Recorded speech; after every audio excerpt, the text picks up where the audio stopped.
The following program deals with a controversial subject. The theories expressed are not the only possible interpretation. The viewer is invited to make a judgment based on all available information.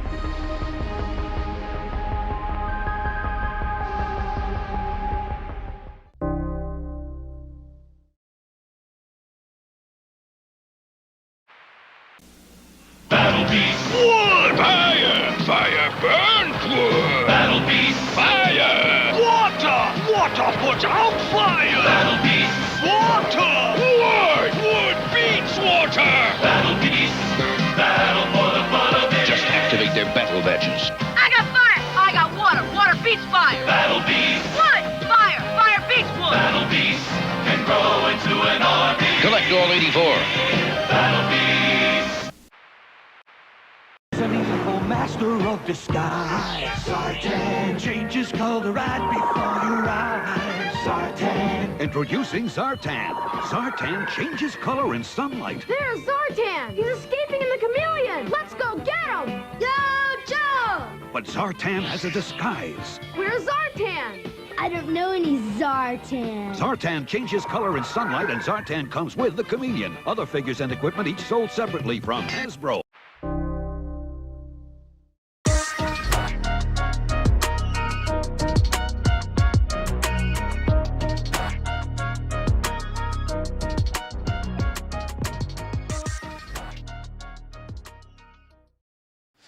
What up, everybody? Welcome to another glorious Wednesday night. Let me know if you guys hear Yee and Sean. I'm testing out something a little new here, so hopefully they can hear you guys. Hi, everyone. Can you hear me? You know, no, you should. What's up? It's Wednesday. I have to have subtitles now from now. Yeah. What's up, Or wait, old kung fu Wednesdays? movies like. Yeah. Everything sounds good. Nice. Good rock and All right. roll. All right, I appreciate it. Oh dang, we have a listener from New Zealand. What's up? Nice. Delaware. What's going on, Kiwi? Right? Is that the proper term to someone He's from a that area? Kiwi. Yeah. He's sort of a Kiwi. He's a little fruity, Now we just so. need Yee and Sean jogging in front of a green screen. We could put New Zealand behind them, like Wayne's World. Oh, look, we're in Yeah. Delaware. Yeah. Or be like Sean. I'm gonna hop over to Cincinnati. Yeah, I am. I don't know how much that was on air or not, but I will be there. So there's if you see a big guy stumbling around Cincinnati this weekend, Saturday and Sunday. Also, I'm gonna have a blue sweatshirt with a Raider shirt underneath and front row at the Bills and Bengals. So if you see me in front of those people and you see a blue hoodie and you see the guy when the camera points and open his shirt and it says Raiders, that'll be me on Sunday night. The makeup game for Denny Hamlin. So Wait, you're gonna wear a blue jacket. Won't that blend in too much with everyone else? maybe, but they're front row. Okay. So I'd look for, and I think it's end zone. I might be able to scroll back. He had picks from last year. I might be able to. I was looking for him. I knew where my buddy was sitting last year, but like the guy almost died 7 minutes into the game, so I didn't get to keep looking for him. And yeah, so there we go. And yeah, we'll see what's going on. But I'll be out there at the. He said we're going to the Bills Mafia tailgate, so we'll see how Bills Mafia represents Cincinnati. Kind of excited to see how the other half lives. And I'm kind of excited that Mark Davis fired our coach and GM last night. So That's interesting. I've been celebrating for a day and a half. Were you excited when they hired him? Not completely at all, because he's always sucked, and I thought maybe he was coming with Brady, which I don't like at all, but I like the prospect of Brady better than I did getting rid of the backup Stidham and getting an already injured Jimmy Garoppolo. Yeah. Because I just want to win. So there's that. So I was not that excited to see them come in. I knew they were they're a team. They were like college roommates or something. I don't know. And they're both from Canton. I don't know. But yeah, wasn't that excited. So Josh McDaniels really has never done anything without Tom Brady. Sucked on the Broncos. He was the Rams offensive coordinator for a year. He sucked at that. and they fleeced Mark Davis, so that's what happened. So nope, not happy, and he can go. And they also announced they're benching Garoppolo, and the rookie Aiden O'Connell starting the rest of the year. So, well, not only is that new news, I just saw this. This is kind of interesting. Crisis at Marvel. What broke the camel's back? Yeah, right? That's kind of interesting. Yeah. Said it is. Yeah, the Jonathan Major is going to be an issue. Bringing in the old Avengers cast, I don't see why they couldn't do it. I'm sorry. People have to explain how they can do it through the multiverse. They can do whatever they want. Okay? Just be like, she wasn't Gamora, or Gamora's not really. They brought Gamora back with like, true. It's not really Gamora, but it's Gamora. Yeah. Right? Like, we can bring back Scarlett Johansson. Although to be honest, she wasn't my favorite. They could just roll Yelena for Black Widow and I'd be actually happier with that. Yeah. I like her performance better. So I don't see why it would be a problem. And I'll tell you what, if they have to spend a lot of money on those actors now, obviously, but if they go ahead and bring them back, I mean, who the hell is not going to watch? Right? Yeah. True. I'm half excited for the Marvels, but I'm never as excited as I used to be for any of these things. You know, I don't know if I'm going I do want to see it in the theater. I'm still the go out and see it in the theater kind of guy for these types of movies. And I don't know, it just felt like a thing I've been into comics for so long and being part of these shows for so long that I like the movie experience. And so I'll go see it in the theater, but I don't know if I'll see it first day. I don't know if I'll see it by the Wednesday after to talk about it in the first week on the show or not. But I'd like to, so we'll see. Well, I go on Tuesdays because it's that $5 all day thing at Cinemark. They're talking. So I paid $11 a month for Cinemark. You get a free movie with it, and it rolls over. Nice. So eventually you make money and you get like 20% off concession. So because I go to the movies, it actually works out for me. Otherwise, it'd definitely be when I cancel. But yeah. So they're talking about some crazy shit, man. They're talking about totally killing the Kang angle, right, for the big bad. Even though Majors is good, Majors is fine, right? I mean, in most of the people's eyes, he's fine. Well, and then he's a big part of Loki anyways. Yeah. Yeah. What's the problem? So the big bad for Secret Avengers, now they're talking, might be Doom, because now they want to freak out. They have, man, talk about Disney is a fucking foobar beyond all recognition, baby. All recognition. We all thought Doom was going to be the fucking most natural play, and he is. What are they going to wait 10 years for him? He was supposed to be in the after credits for Black Panther, right? Yeah, but they fucked up. It sucks, man. It sucks because they fucked up early on, like you were talking about, Sean. They fucked up in Guardians when they stopped the whole Gamora Star-Lord love interest angle. That was a cool little thing. Even dudes were kind of cool with that. You know what I mean? Like it wasn't like just a girly thing, you know? So there was no pandering or anything. That was a cool little thing. And like you said, they killed that. That was stupid. That whole thing where now Gamora doesn't know who he is. That was a totally wasted storyline, right? Or even build up to it, right? Well, but that's the type of thing that they have done consistently in every single thing they've put out is one or two storylines in the whole big story is just throwaway, pointless, you know? Yeah. Man, did they fuck up? They fucked up by what they did with the Illuminati, in my opinion. Like they should have played off that better. And we would have been here sooner. Instead of just dying within like the first 5 seconds of like, hey, I'm here. Oh, I'm dead. But did you see? Did I post in the in our chat? So the Marvels also, so they've teased the after credit scene in the regular commercials, and insiders know this, so they pointed it out. How would we know it's up? You know what I mean? We don't freaking know.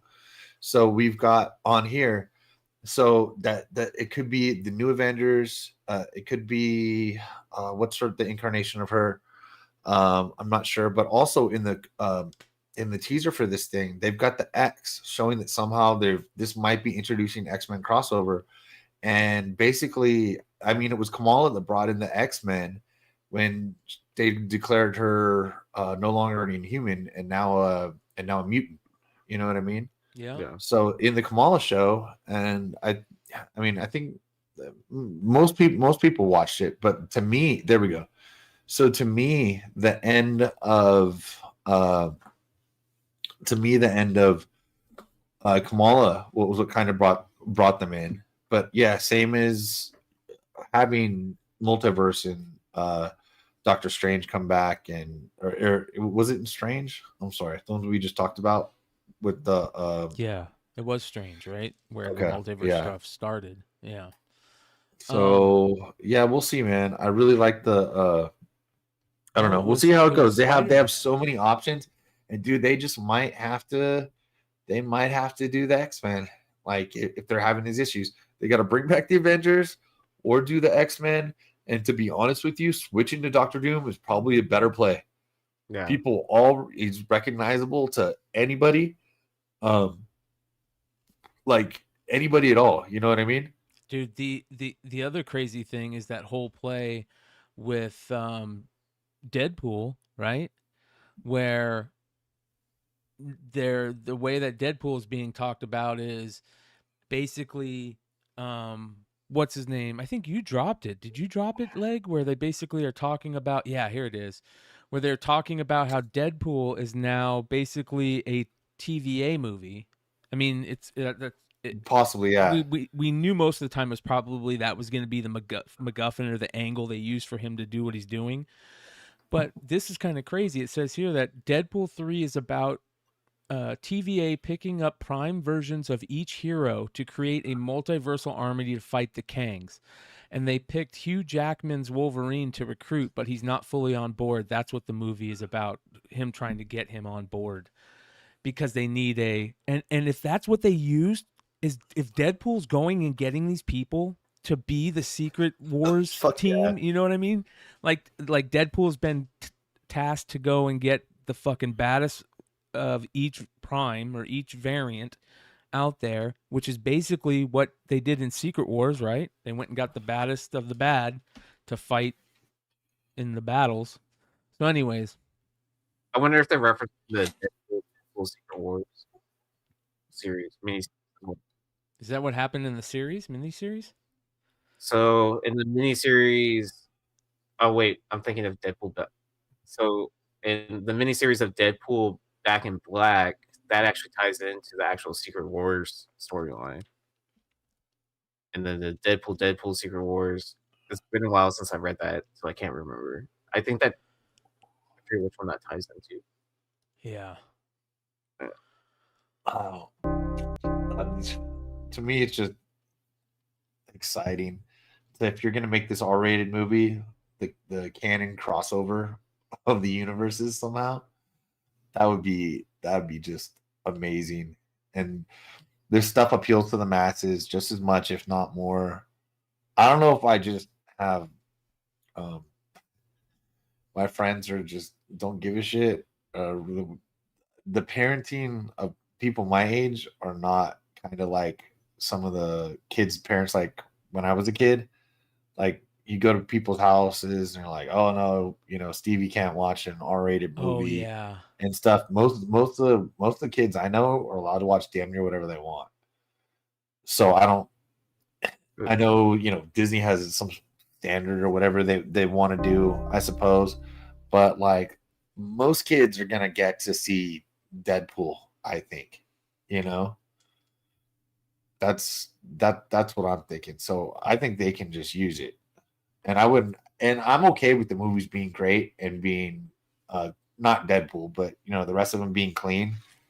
What do I care in a good movie if you cuss or not? You know what I mean? It's not like never gonna have like a sex scene or something, Yeah. So that's interesting. I don't know. Yeah, let's bring them all through Deadpool. Bring in the X-Men. Let's have some fun. You get so many characters, good actors chomping at the bit to try to be these characters. You know what I mean? Like it was. I know we were all sad to see Deadpool. Or Logan go out to have not Hugh Jackman not to be Wolverine. He's such a good Wolverine, man. And good Lord, how good was Logan as a movie? Just period. Not as a superhero movie, although it is. You can't help that part. But little Laura was a badass. He was a badass, man. When he takes those injections, go ripping through there to save everybody, man. You gotta watch Professor X die. Holy shit, that movie was a lot. Professor X going crazy.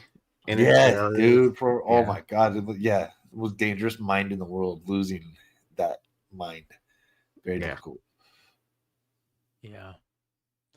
You remember when we were talking about this the other day? I fucking knew it, man. I was like, I know somewhere back there in my head this was planted at one time. Scarlet Witch, they officially confirmed Scarlet Witch died in the Doctor Strange Multiverse of Madness. So she did fucking die. Motherfucker. Go back to that shit and fucking back in time and fucking find that clip of Josh explaining the theory. Yeah. Do you like Scarlet Witch because I don't give a of the fuck. character, because of the actress, or I just felt like being like, I fucking told you so. Okay. Yeah, because here's my references. Yeah. I don't know. She wasn't my favorite. She wouldn't have been my pick, and I'm really unimpressed. They do a pretty good job of casting most of the time. She wasn't necessarily my favorite. Yeah. WandaVision was a good show. Don't get me wrong, and she can act. I'm not saying that. I just I don't know. Yeah. I can't tell you why. Although I like her better than what are we gonna get? The other witch show. The Agatha. Yeah, Agatha. Oh god, dude. I'll be honest. That's the project I'm least looking forward to. Absolutely, period. Might be great. I like magic shit and witches, I guess, but I don't know. We'll see. Why didn't they start that during Halloween? I don't know. I guess they're trying. I don't know. I still haven't watched Werewolf by Night in color yet. I haven't watched that either in color. Yeah. I don't know. I guess let us know, Chad. Is it worth the time to watch it in color, or does it change anything? No, but it'd be cool, bro. This I really want to see how they did Man Thing because he was such a badass in black and white. This Can We Get Some Toast guy has some crazy rumors. Oh, he's lit. Did you see? So the one that I linked, it's a few down. He was gonna give away the after credit scene today. Yeah. He said, "Hey, if they put it in the commercials, I'll do it." But there's a flash in the commercial. And the guy, the first comment, he basically confirmed what they said. And I'm trying to figure out what that was. I don't know if it's Young Avengers. I don't know if it's Kate. I don't know if it's, I'm trying to figure it out. Other people in here could probably know if you tell me, but I did, if you look in there, Brian, I did link it probably 5:30 or something like that. This one right here. No, there was hold on. Post was just a second. All right, thank you, Dan SPL. He says it's worth it in color to watch the It's the one, it's in the chat, but it's the one I just posted on the side chat in here.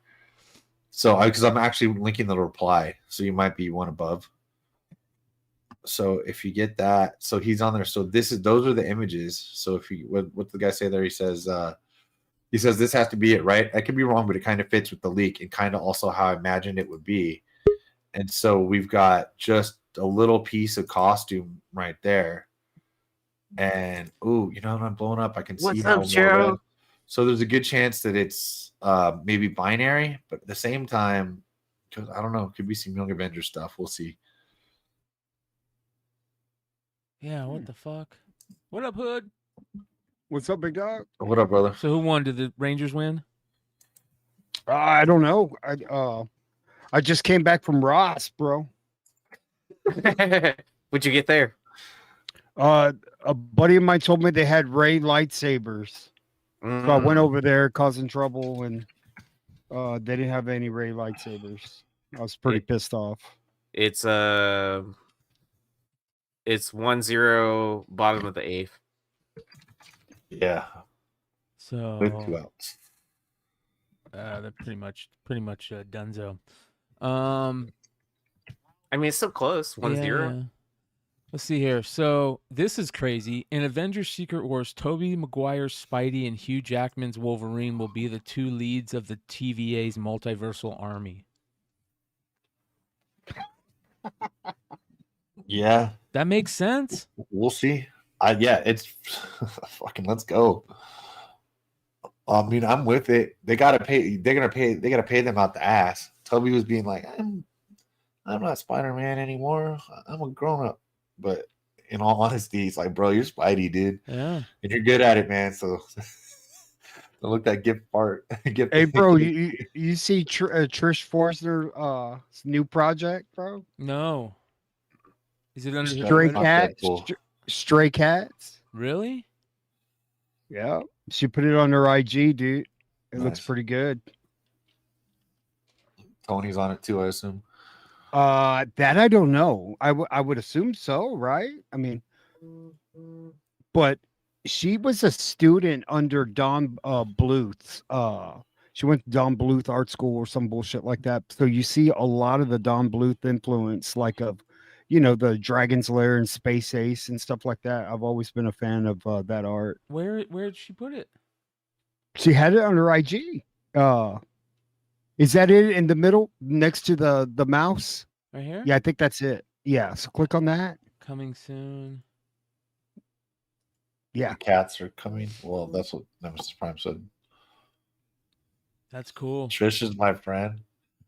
Don't weird her out, bro. Yeah, dude. Nah, man, it's just cool shit, dude. Yeah, I love it. I pressed her books.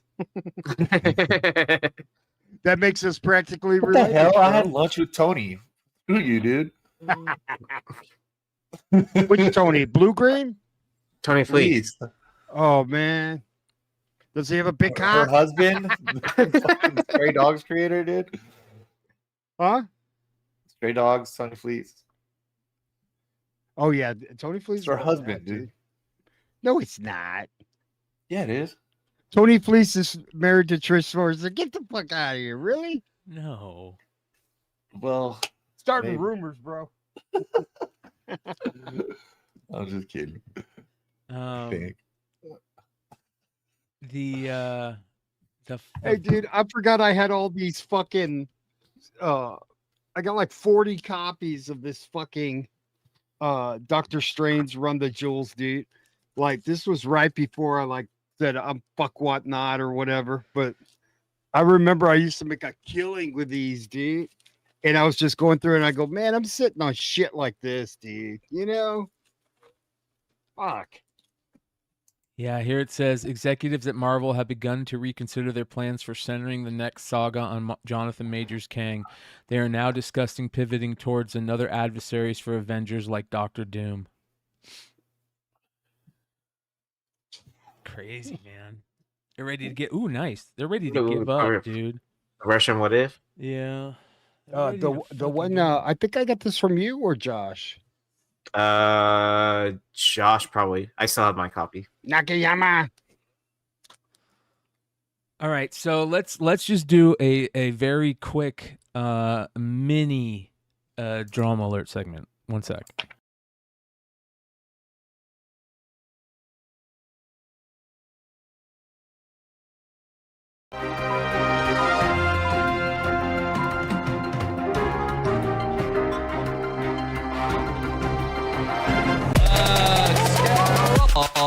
Into the into the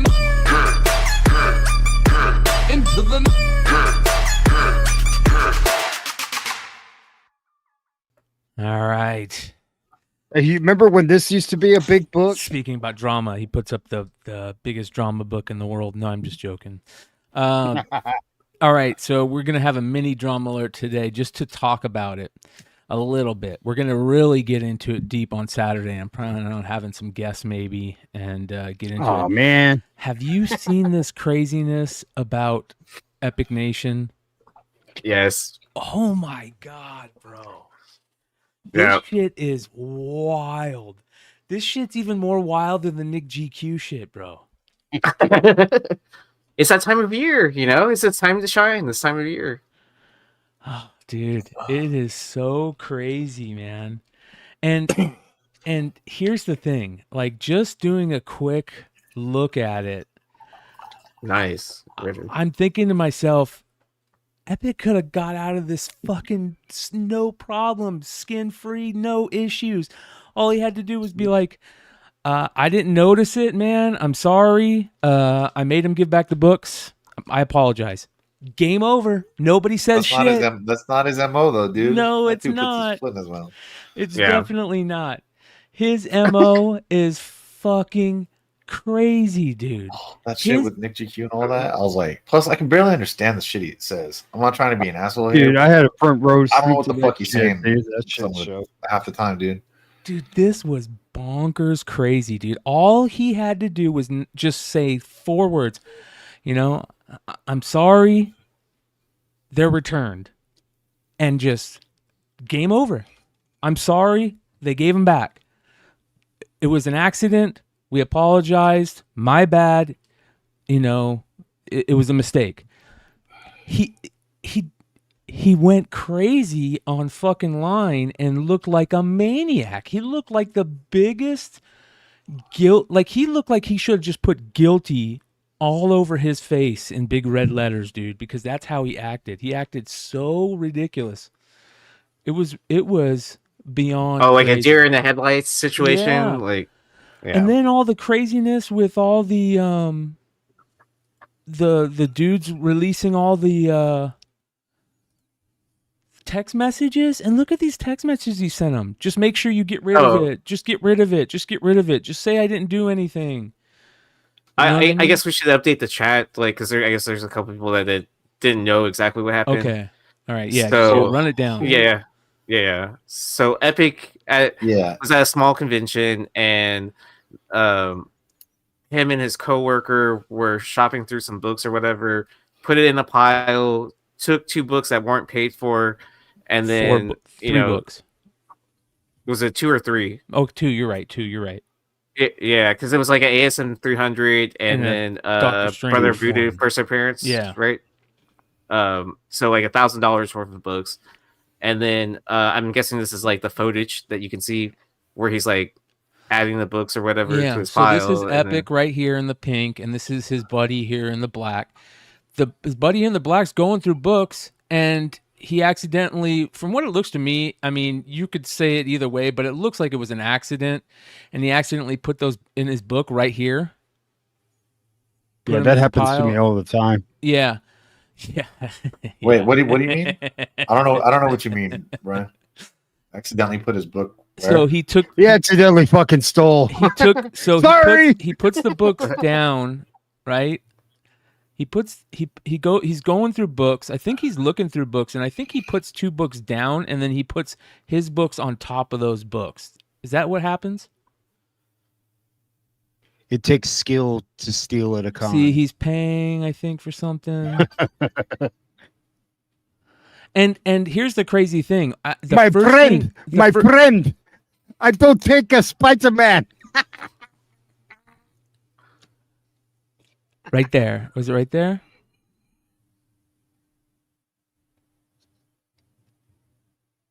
Damn, bro. Yeah. See, and then he walks away with them. There was 2 books in that pile. He walks away with them, and he goes and puts them over behind a booth, right? And then Epic leaves. Well, I guess what went down is you get this post, said, we tried to let this die, but somehow we look bad from Epic Nation Collection posting an edited video. We noticed an ASM 300 and a Doctor Strange 169 missing. Great condition books valued over $1,000 combined. I rewinded the camera for 3 hours thinking it was a stranger, but catching the books in this clip. And here's the clip of the security camera, and you can see the Amazing Spider-Man 300. And I guess this is the Doctor Strange book, I guess, maybe. But here's the Spider-Man 300. You can see that. And then he says, these are my photos from the computer at the venue. We contacted Epic, and he didn't believe his employee did it, but after checking his employee's pile, he returned the 2 books, and I'm not going to go into detail of our conversation, but the books returned. Just a few customers saw the video, and because it's a tight-knit community, they reposted what happened, so we, a new small convention, can get people to come to our show without fear of fights and arguments to break out. So they reposted, thank you. As obvious, we got all the great comics. So I guess this is Queen's Comics party who puts on the con. So very, very crazy, man. That's what basically what happened and how it got started. So, like, when he's selling on Whatnot, does he go, yeah, these are the books that I stole from San Diego Comic-Con. Bro, this shit's wild. They're high grade. Whose account is this? Oh, it's so Binky's. This is where I saw it. Binky's. This is the first thing I saw. I saw it from Binky's. And it says, here is the... He's this definitely is a cool, Epic. honest guy also. I met Binky's and done deals with him and gave me very fair shit. Nice guy. Just bought off of him. He's bought off me. He's doing this for YouTube clout, yeah? Yeah. So Epic Nation put out a thing saying, here's a video of me. I wonder if Epic has even more. Does he have more? Epic Nation put out a thing saying, here's a video of me. Picture that, the famous trolls Binky's. He's just, you can't understand this. You can't understand Epic Nation, right? Dude, that even when he types, and that's not me. That's not being an asshole. Even when he types, you can't understand him. So here's, anyways, everybody. So that little screen clip came out about Epic Nation and saying, you know, he's been accused of stealing. Epic puts this shit out. Watch this. This shit's crazy to me. This is what I tried to watch. I said I can't understand. Yeah. It could just be me. Can we put subtitles on this? You can try. Drama in the comic community. Always too much unnecessary drama in the comic community. Always drama. Drama. He's hitting a fucking... He's not hitting a bong, but I'll give him... That mixed up in some fucking bullshit sexual chocolate. Load that shit with weed, brother. We got Nemesis Prime in here. Ooh, everybody's in here. You got 300 hero books, all the shooters coming out. You got over 300 hero books. What's good, bro? I can't understand. Anyways, let me just see what I gotta say. First of all, guys, me and Comic Party already talked. We good. We good, baby. We's friends. Not fucking true. You can go. Queen's Comic Party put out a shit ton of Instagram messages about this today that look absolutely ridiculous. That we'll show you guys here in a second. I don't know, bro. I don't know what you talking about. I just spoke to my people. But can I just say something, guys? It's not too much bullshit. Not everybody want to make up whatever they want to make up. But listen to this. I have to work out here. I never said I want to kill anybody. That's number one. Nemesis Prime, I never said I want to kill you. I said I want to meet you. Big difference. If you want to be Trent, you can talk to Trent. All I say is I want to see you in person. I talk to you and say, yo, what's up, bro? What's the issue with me all the time? So I went to this con. I have the messages. I post all the messages. I would like to apologize to everyone because I get involved in this bullshit, right? I try to do this for the love. For the comic community, you know, drama, always do stuff, but always involved in some drama every 6 months. What are you gonna do? Just wanna say I'm sorry. My worker. He keeps saying, and he says it's his worker that did it, and that he fired his worker, but there's no way that he fired him. Whatever happened to my worker? He's still there. I was there. I didn't see nothing. Yeah. He just walked by. Right? Yeah. What do you mean I'm fired? You are terrified because you met me many times. And you told me to steal the books. What business I want to do with you, bro? Why would I do business with you, Nemesis Prime? I love that when he gets mad. He's like, why would I do business with you, man? But it's okay, bro. Why would anybody do business with you, brother? Like, you I've never seen somebody have the worst optics every time that he gets involved in something, man. Right, dude. No shit, dude. This Wait, guy, I mean, wait, do you think he's just trying to play that role too? no, To be like the I bad. think he's a dumbass. I think he's a Or you think dumbass. Yeah, Okay. yeah, big time. Man, like it's a genius move if you want attention. You know what I mean? Yeah, to be the bad guy that everyone hates on. Yeah. For, like doing stupid shit. Yeah, he goes, it works. I made a shitload of money and whatnot. How does people sit through his streams though? Yeah. Oh yeah. Keep Right. your little hype on your little film to yourself. But he gets like 200 I saw you 300 many people watching times. his whatnot. Here's the, by the way, you guys, here's the guy. So he brings up the worker and he says, I've already fired him. So here's my worker. He's going to tell you what happened. So this guy's already been fired. If you have already been fired, would you be chilling, I'll be hanging like, out? fuck you. Yeah. Like, get the fuck out of I'd be here. like, I'd be like, stay get away the from fuck out my of here. books, bro. And then when he tells him, and then at one point he says to the worker, like, you're fired, but stick around. It's like, Yeah. huh? Like, we're just you're fired. Not really. Not really. You know what I mean? Like, come on, buddy. Because I love to that. Here we- All my people already message. All my people already messaged Nemesis Prime. It was done. What happened was we went to the con. I bought books. I left. What happened was there was a confusion with the worker. I don't know. That was his too many stories. I'm not gonna say shit. Explain to him. This is G1 with the same jacket. Who was there? Come and talk to them, G1. Just come close to the camera. You know what I mean? Good night, good night. First of all, I just want to say, me and Epic went to the con. I went to the con on Saturday to buy books. Because I love to just collect books. I don't care about selling it back or whatever. I just buy it to collect. Right? So Epic was not involved with the deal where me and the man do. So I went to buy books. And we had a whole stack of books and a lot of books involved. So I buy the book and they say the man say when I buy the book now and I left the con. You guys see where this is going? It's Did you work you work for the dude, but Yeah. you don't sell books. Yeah. Okay, buddy. I'll let you guys go watch this please. if you guys want to get into it. I'll put That's it in the enough, chat. please. Yeah, it is. You can talk about it. Don't play anymore. Of this Yeah, dude, please. it is so hard to watch. but let me put this out there. This guy had like two other like live IGs that went for hours where he looked just crazy, ridiculous, dude. So the funny thing is at the same time that he's on, Nemesis Prime and the crew, the Comic Con podcasts are on watching this live, and they're going back and forth at each other because they're both watching each other's live, and it's so funny to watch. So if you guys get a chance, go watch Comic Con's podcast. It is so funny. So anyways, this shit has now. Here's the best part about all this. You ready? And this is where the comic drama.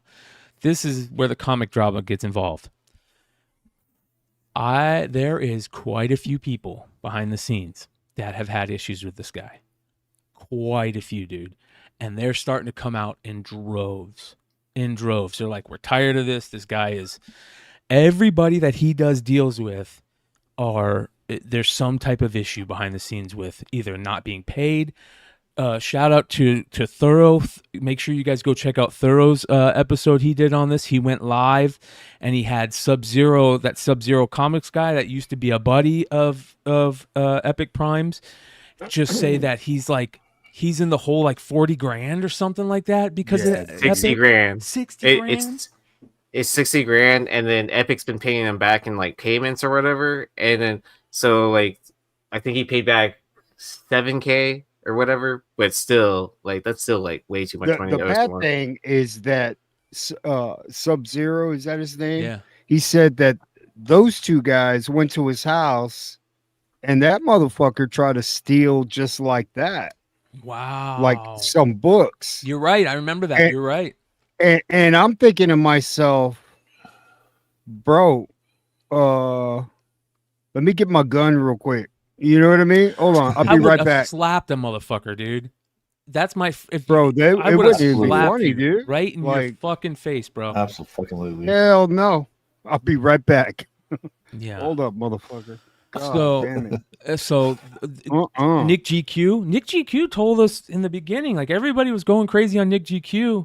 Nick GQ was speaking facts. It sounds like, man. And here's the interesting thing: what do you think is going to happen with Whatnot? You think Whatnot's going to be like standing behind this guy more, or do you think that they're going to actually kick him off?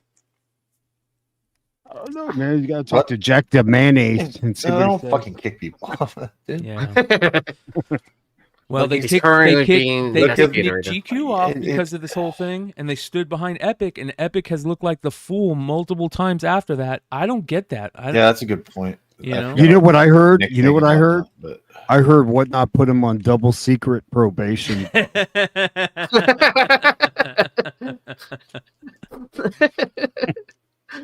Oh no, double secret.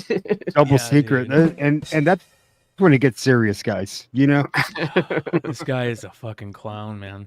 that's just, bro. Like, if two guys like that showed up at my table, hey, can y'all 5 feet back, please? If you want to see it, we'll have somebody show them the books. Look to at you, to dude. this text message he sent to the Queen's Comic Party guy. It's just nonstop. Just make a post and say something very simply, like Epic did not do anything wrong. Just those or story, please. So I don't need to keep telling or making posts and then have to make a crazy post. Can you comment my wall posts and say don't take them on? Can you put Epic had nothing to do with this under my post? Can you do that comment, please? Can you delete your post? And dude, it keeps going and going and going. 1 sec, I'm going to check if he stole it. You know, like these are all of them. All of And there's a texts are button there. where you can block this motherfucker, right? Do they know that? Yeah, yeah, you get blocked. You gotta Right, go. Sean? Like, Yeah, dude. he doesn't talk like he's on. He talks like he's on something, but he types like Yeah. he's on speed. No, he types like he talks, bro. If you read these, it types like he talks. It's hard to understand. So listen, I love going and looking at comments, right? And the Rangers are World Series champs. God. Oh, damn it. wow. I just read these texts and homie threatening to run up on your guy with his people. That's potentially a violent incident in the making. Not cool. This person says Dawn of the Dad comic says Epic was always shady. I was on his Instagram live customer and he packed my order like shit and left out books. This is the type of shit I hate when people go on there and say, oh, he packed like shit and da da da da. Like, come on. I'm over that. Bryan, oh man, dude. Yeah, it's very interesting. Look at all that. What is this? What a guy. I'm at a Jets game. KRS Jets, Comics. Giants. So is this him saying that people are blocking him? You better tell Guy delete his post with me. My worker made a mistake because when I start my post, I hope you guys can handle it. Oh, he's threatening him like I'm gonna go on live and go crazy. And then mumble. What are you fucking talking about? Yeah. All right. I'm telling you, I will run up on him at the next show with my people. I don't play these Instagram games trying to affect. So this is, if you remember, this is what they got Nick GQ for, right? Nick GQ saying, basically threatening him. Is that what they got Nick GQ for? Oh, yeah. Or was it that Epic was? I feel like Epic. This is like Epic's. Didn't Epic do this to Nick GQ, and that's why we were all like, "Holy shit! How did Nick get kicked off and not Epic when Epic was the one threatening?" I didn't dive that deep into it, but I remember there was like watching live in the videos and not being able to figure out what the fuck Epic was talking about, and Nick can be a little loud, and so I was like, I don't know what's happening, and I just checked that box to never revisit in my life. So that made me feel like this about this, but there's so much of this material, dude. The last thing, I'm not gonna spend that much time. We've been talking about it, but it just pissed me off, and I definitely don't mind bringing up people doing shady shit. We do it about eBay like all the time. And this guy's just full of shit, man. I think it gets a little more. Well, I think it gets a little more. Okay, look. all of us love comics, and we love everything about it, the highs and lows and things like that. But when you got somebody physically stealing books, like you're breaking the fucking man law, bro. Like, it's one thing to con somebody online and all that, but physically out in the open, I mean, that the lack of respect, bro. I mean, it's so offensive. I mean, so fucking offensive, bro. And especially happening at a small con too, right? No shit. Yeah, bro. that's the little guy shit too. Like, there's no stealing. Stealing is stealing, right? But like, let's say, I'll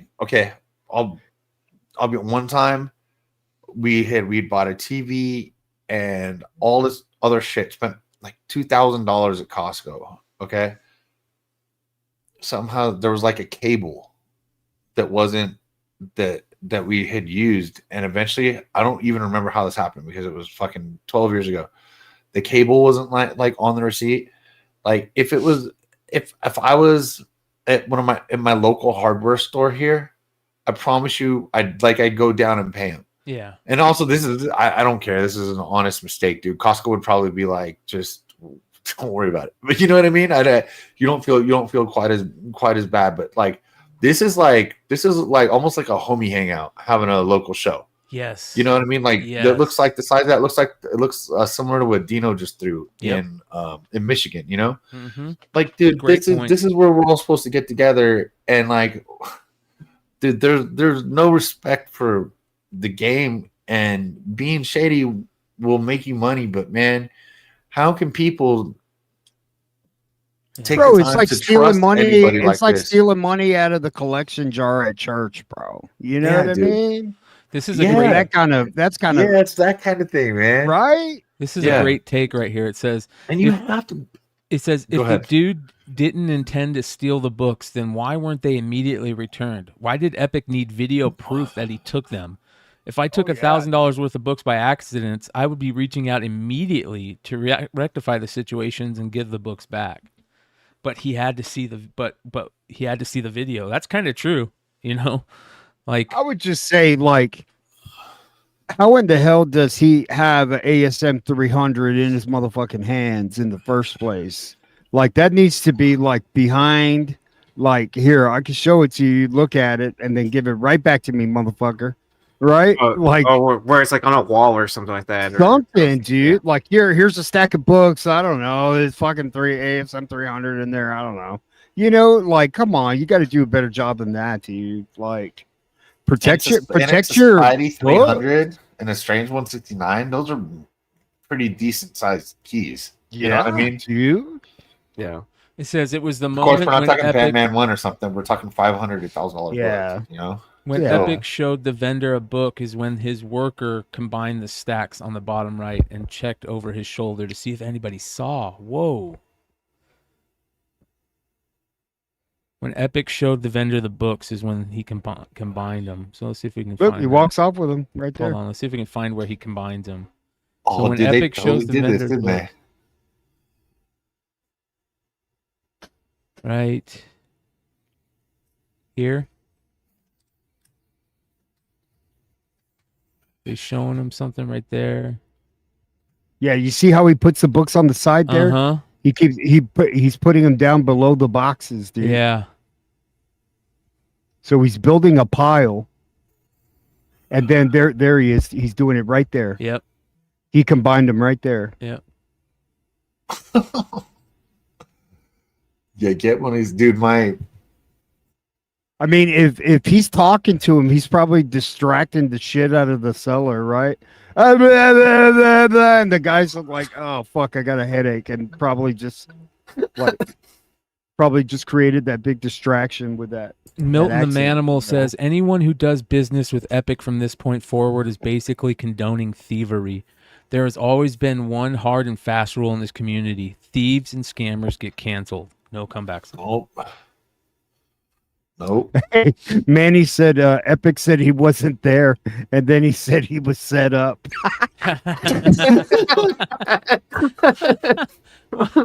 What? Fucking there was a setup. You set it up so that guy could walk off with those books. Wow. This is horrible. I don't know. Why is the guy pixelated though, man? Bro, there's a naked person. Yeah. No nudity on Instagram. That's the deal. Cock out, dude. But did you notice, like, when his employee was like describing the situation, like he wasn't looking at the camera at all? Yeah. Employee. Yeah, bro. He's just still there. Some thief is there. You're just letting him go through your comic books to explain his situation, how he's been stealing comic books. He's my gimp. So I think this is them talking about it right here, Queen's Comic Podcast. So let me drop a link for everybody out there if they want to go check this out, because this is gonna, I'm telling you guys right now, this is gonna continue to fester over the next couple weeks, I imagine, because there are a lot of people behind the scenes. There are a lot of people behind the scenes that are coming out of the woodwork with stories about Epic right now. It's pretty crazy. All right, let me just play a bit of this of him talking about it. About if I'm very hesitant to let people in. I have some guys complaining. You know, it's true, but like we're used to partying and let people in, but we let them in early. Around 12 o'clock, at 12:30, we discovered that an Amazing Spider-Man 300 was missing.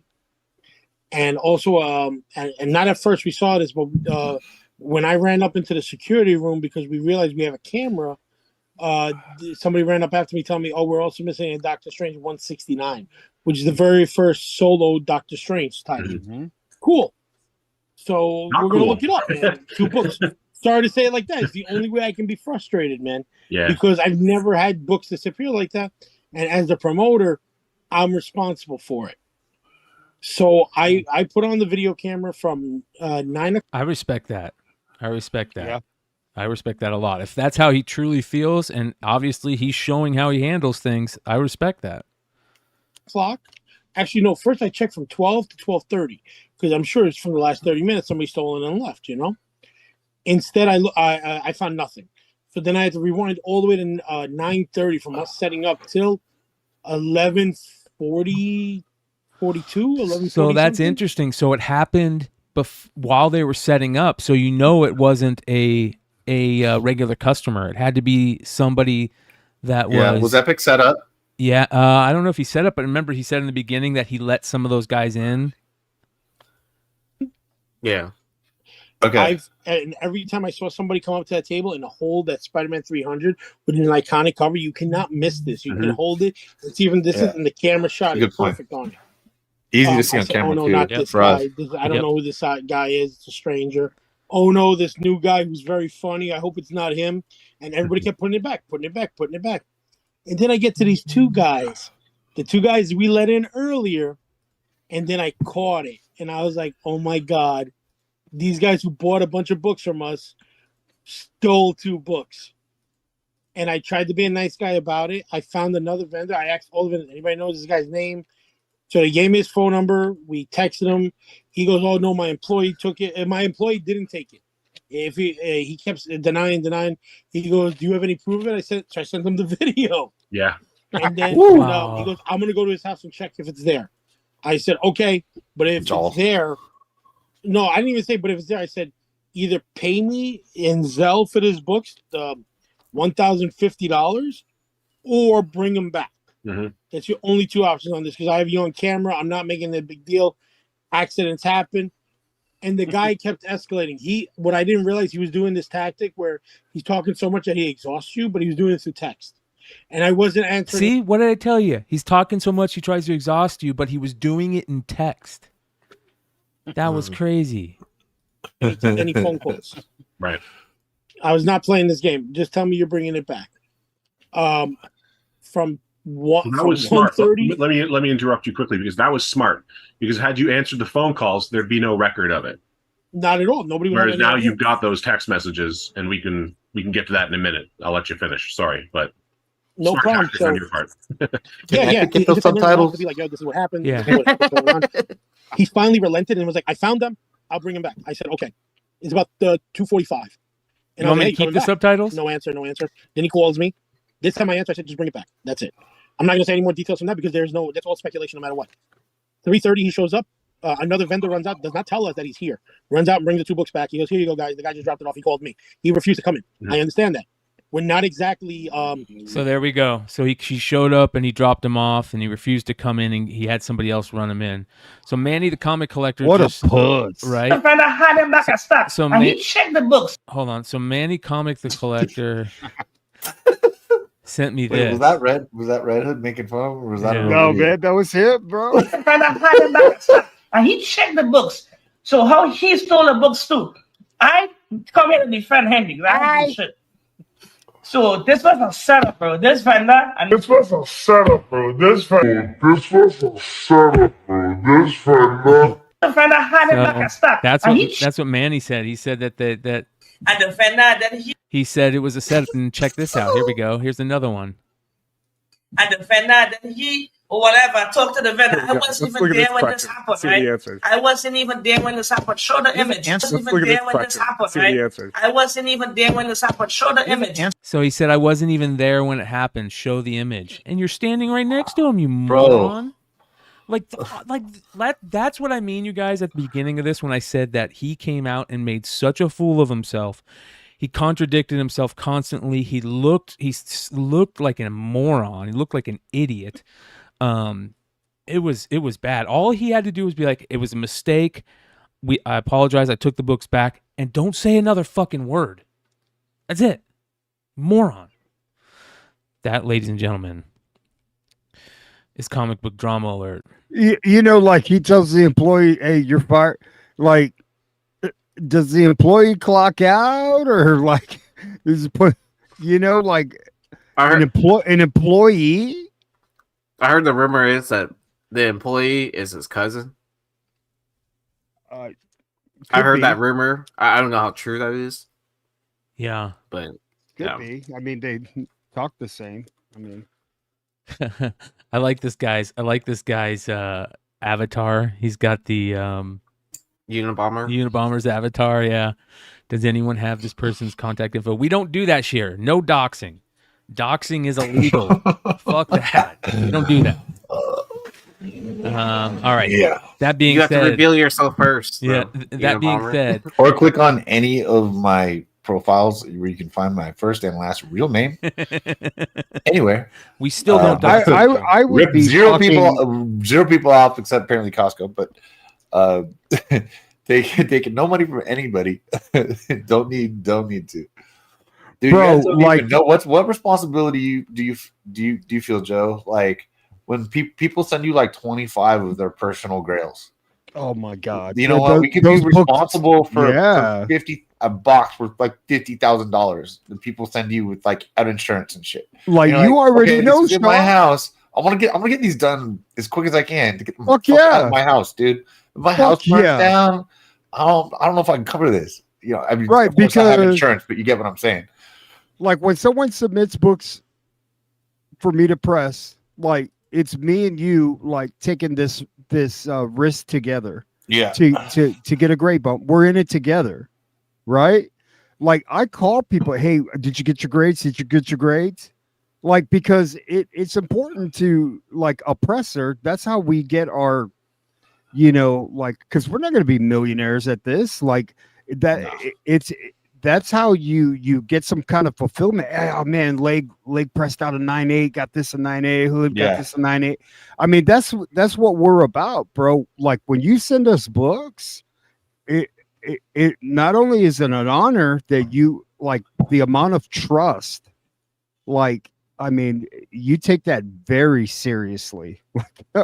like you're practically borderline sleeping with these books, bro. Like because your babies are now my babies. Like we're in it together now, you know? Yeah. Here's also the biggest thing to me. Did they check them in? Did they get there? And we talk about this all the time. The fact that I'm surprised that people still do business with them behind the scenes. I'm surprised that people did business with them behind the scenes after the Nick GQ shit. I'd have been like, no fucking way am I gonna go get into a variant, an exclusive variant with this guy. Yeah, dude. Or do like or that one guy that's in it or for they'll like send 60 50 grand, dude. Like, what are you Or that'll, doing, man? yeah, but that's probably how he made all his money, dude. Borrowing it and just never Yeah. gonna pay him back. He's a fucking. I mean, He's a thief. He hires thieves if he's Yeah. not. So it doesn't have a problem. That dude still works there. There's no way. He was in his house like. Yeah, Dude, they're fucking related, all right? Bro, he lives there. He lives there. You know what? I'm gonna go to his didn't house. he say that he lived there?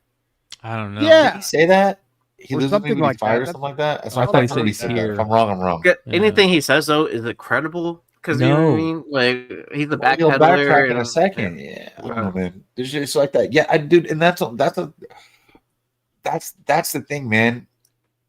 Honesty will always be awesome, but like reputation is very important to a lot of people. But you know what? Lying about things has made a lot of people a lot of money, whether it's comic sales, card sales, any of that shit. These guys like that full bluster, dude. Let me tell you, know what I mean? The East I'm- Coast sales techniques on some of that stuff. You know, just the nature of our take a voice piss, I'll be right back. on the West Coast, we're gonna sound a little calmer. You know, it just that's how it goes. It could let me be tell you somebody something, walking Big the city, Leg. but- Hey, Big Leg, have you ever pressed books for and don't get mad at me, Phil, like from Vintage Comics and Toys? I don't think I've done any for Phil. Okay, I so probably like have, but I'm not sure. He's a Like- friend of mine, but oh yeah, I mean yeah, Phil's he's my been boy, yeah, for sure. so he's But I family. don't know if I've been but books like from him. this dude has sent extra books that weren't on the invoice, bro. And I'm like, is this motherfucker testing me to see if I'm gonna steal his books, bro? I'm calling Phil. Hey, Phil, you left out these bangers. You want me to go ahead and write them in on the invoice? He said, yeah. And now that I've dealt with Phil sometimes, like because Phil moves, man. He moves fast, bro. Yeah, So- he does. bro. But like that's the thing with me. It's like it's karma, bro. Like if you like fuck somebody over, that shit will come back to you, dude. That's why I give away books and like fuck that. I keep that evil away from me, dude. Like Yeah. you know? That's all about. I did shit with Bryan. He had keys, and I moved, and there's 2 or 3 of them. They're in my safe, and he didn't put them on. He didn't have them on the invoice either, but they're in my safe. And I was like, dude, remember Bryan when I found your key when Oh, they were in my yeah. safe? Yeah. but they weren't. I About did shit a your brick, bro. CGC invoice, and I'm like, what the holy shit? I was like, okay, I'm doing these now. I was like, all right. I mean, I was moving, and they were. Trust me, they were worth being in this. There was a reason they were in the fireproof Yeah, safe, fucking A, yeah. right? They were in the fucking safe, and I was like, okay, thank God. Generally, slabs in the safe, but not everything gets slabbed. So, Hey, I got I got a question to both of you guys, but let's bounce out of comic drama real quick. You know how we Okay. get out of comic drama? Yeah, Let our boy rock us out. Can you hear me out there? Hey, man, don't be squirting water at me. I'm gonna fuck your girlfriend, pal.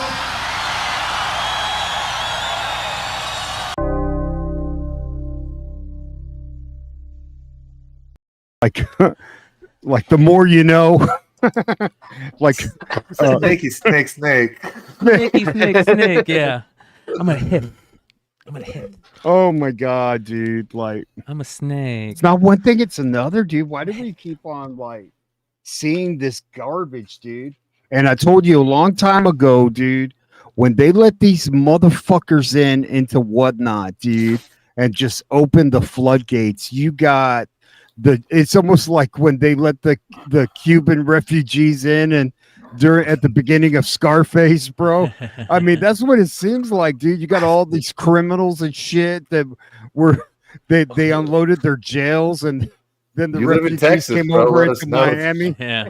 Yeah, bro. But it's almost like be careful what you do, like if you want to keep like I hope eBay Live doesn't do that shit where they just start they're- opening up the floodgates and dude, you haven't seen any new sellers on there, man. Like I mean, I wish Sean was here because he would explain it better.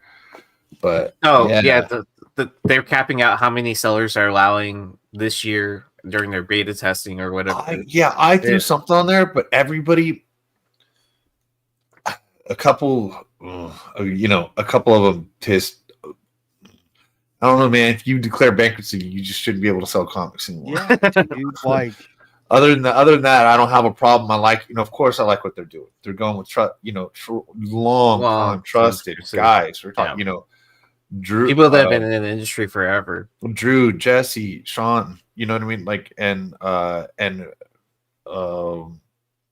what's the one from here? KRS. Like, good sellers, man. Good companies, and I do like that. Like, I mean, I don't know if I want to do it or not. We'll see. I might start running some shit whatnots. If anybody's bored, I'm at BigLegg there too. But we'll see. But I think they're doing okay with that. There's things they have to fix, like the shipping and stuff like that. Should I tell my big clutch live story quick now? Yeah, go for it, man. MICC. So we're live. So MICC live. You guys probably heard about this on there, or we told you to bookmark it. Our boy, who's on the show with us, obviously not here right now, Big Clutch Sean. He gets it. He interviews Capullo live on eBay, and Capullo's just sitting there signing stuff. Super cool. Like, I'm gonna sign on. If there's an eBay, if Greg Capullo's on eBay live, I'm probably gonna log in, no matter who it is. I'm definitely gonna log in if I know the seller, And so I'm just watching. It's cool. So the first book that goes down is a 1 in 200 Batman sketch. Batman 1, New 52, 1 in 200, 2011. And he's on there. He autographs it. And I'm like, holy shit. And there's a lot of people live. And it went for cheap. I think $120. Right. So, and which to me is cheap. I know this is a fairly simple book to press. I know where he got it from. I know the seller. To be honest with you, it's possible I actually pressed it, but I'm not sure. But not for Sean, but for who he bought some of the stock from. And so I'm like, okay with that. So he signs it, and I'm like, $120 to watch my friend interview Capullo, and to get a book that's already worth at least $300 raw, if not more. But signed by Capullo. And I watched it. It's cool. I was like, hey, cool piece of history. I went to bidding. I got a good deal. Okay, great. They pick up all the books off the table when he's done with the show. And he says he's flustered. He's telling everybody on the show, these are not going to be, there's no witness. These aren't CGC, whatever. Probably, I'm sure to hit the prices, or like, anyway. So point being, we get through. And then Sean goes, hey, dude, they picked up all the books. And they CGC, the witness guy that was already there, he picked them all up and just took them to the booth. So anyway, he's also, for that $120, he's all, you got a CGC 98 SS Capullo. Oh wow! I'm like, dude, you've got to be kidding me. This is one of my favorite covers. This, to be honest with you, my hiatus from comics, New 52, Dark Knight movies, etc. This particular one of Batman, this got me back in my LCS. I just moved behind in LCS in Santa Monica. Heidi Ho, rest in peace, Heidi Ho. I just moved there. So New 52, love this run up till Batman's death and number 40. I love it, dude. And this is what, 800 or $1,000 SS98 to me, man. Yeah, dude. Easily. I think I'm going low. There's probably been sales like that. I think there's one on eBay listed for 1,200, but it's not. Honestly, it's not really about that. It's cool with my buddy getting me. Watched him do it right there on the show. Got like that. So shout out to Clutch. Hope you'll be on next time. And I'll let it sit back there. But you can't get better story than that, dude. And obviously, I'm a grader. I want to ask you two a question, because you guys grade and you press and you send books on regular. What's the best way to send books to your presser, and what's the best way to send books to CGC? Say you're sending 25 books. My favorite, and this is my favorite. Well, you say to send. I don't know if you're talking about packaging. My favorite what's the best way to send to a presser, to your presser? Okay. My favorite is when someone includes the CGC invoice. Yeah. I don't have to do the work, and I charge a little bit, but I do give you the full discount. So there's that. So you get the I have a dealer account, so you get that, but I charge like basically $1 a book, and you're saving a few dollars. It's better than your membership's going to get that you can buy yourself. So anyway, I mean I like stacks of books. What do you mean by that? Some people go back to back. So what I'll do, like I like to go. I prefer like similar. Okay, let's say they just happen to be all right here. They're all about the same size, right? Comics, blah blah blah. So I like when the bags and boards, they're better if they're universally about the same size in there. If you have different air books, that could be different, you know. But if you do, try to be universal. Some pressers say don't use new bags and boards because they're gonna throw them away. I don't care if they're new. I like it better when they're uniform. When stuff's not gonna like move around. Yeah. I prefer like same exact size and doing them, stacking them face to face. Yep. So I do face to face stacking like this. So like that, blah blah blah. And just show us with two real quick. Just so anyway. Okay, there we go. Okay, so can you see? So face to face. Perfect. Face to face. Top. So I go face to face. Bottom, face to face. Yeah, exactly. So the splines are opposite. That way you're not going to get like a spine roll. And if there are different size bags and boards, they can sort of slide around in there. So they don't have to be new, but it's hard to get uniform if you have all different stuff in there. And if they're like 2.0 silver books, it's not going to make as big a deal. But like a 9.8 modern, you don't want to get any kind of dent in there. So I'll take this. Didn't plan on it.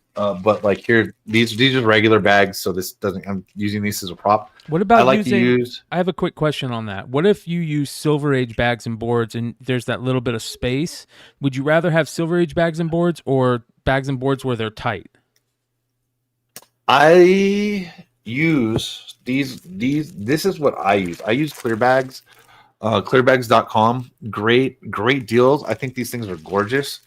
Honestly, once I'm working on a website, but to get these things out, they've got like almost Mylar properties. It's only like another penny a bag or something like that to get the tape strip on there, which makes it, to me, just makes it easier. It's cleaner and a BCW silver board fits perfectly in here.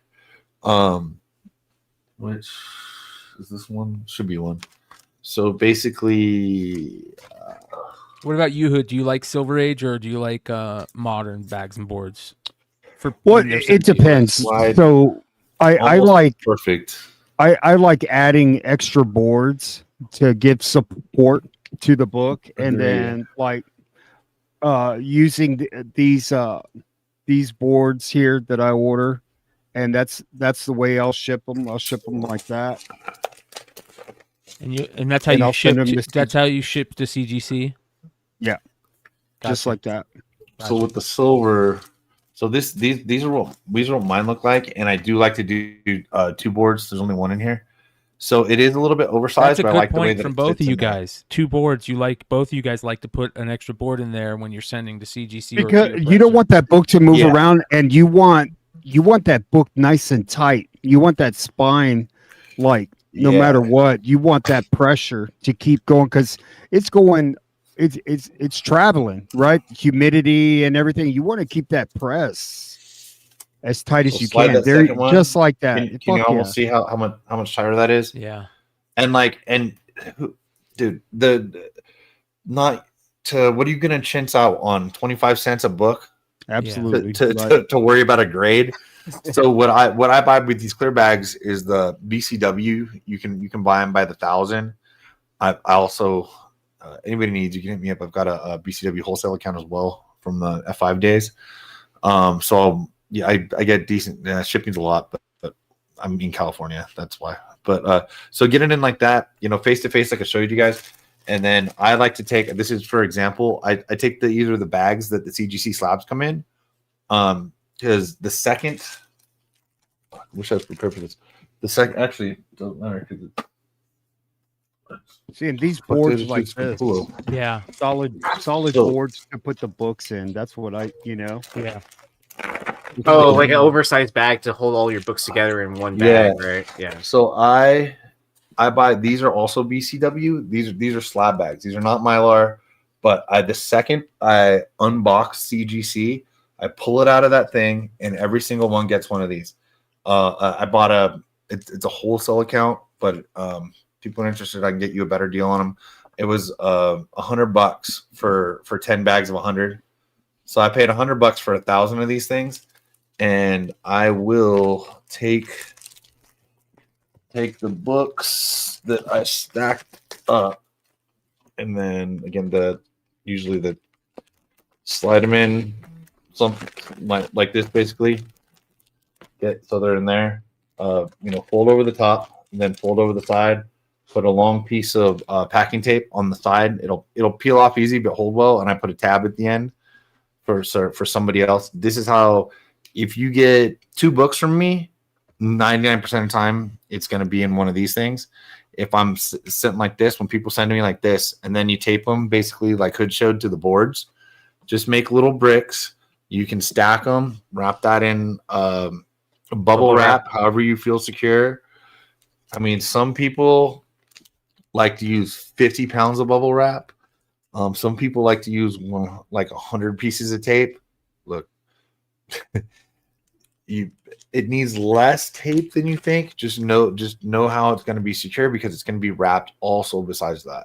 So if you're going to tape this to a board, you don't need 10 pieces of tape.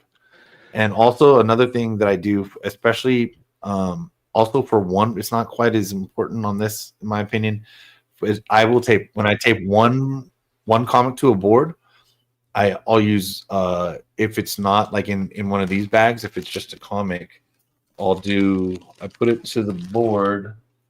I put it to the let's pretend this is the shipping board. I go face down on there, and then I wear the thick blue tape, make a tab, one piece on top, one piece on bottom. You don't want to put pressure on the spine of the book. Right. It's not going to hurt the top and the bottom. It's going to hurt. You do not want to put pressure on the spine on there while it's in there. And one piece on top and one piece on bottom will hold that book. I love the thick blue tape. People feel like Scotch tape. Some people think that's going to hold. That shit breaks all the time. I have eBay sellers that do it. People they want to be cheap and use little, like the little mailing stickers to hold the book, or like 4 of those things. They rip all the time. This stuff will peel off and does a pretty good job holding it in place. So with that, but also if I've got like I just showed you, like if I've got the entire stack, you could use the blue tape. 4 pieces would hold it.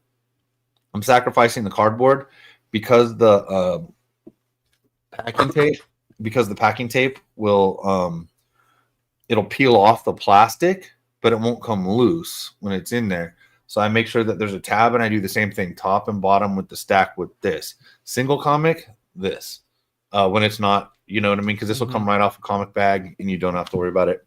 Never had a problem with any of that stuff. What about there's so many different ways though, Brian. Like it depends. Like some submissions we get have magazines and comics.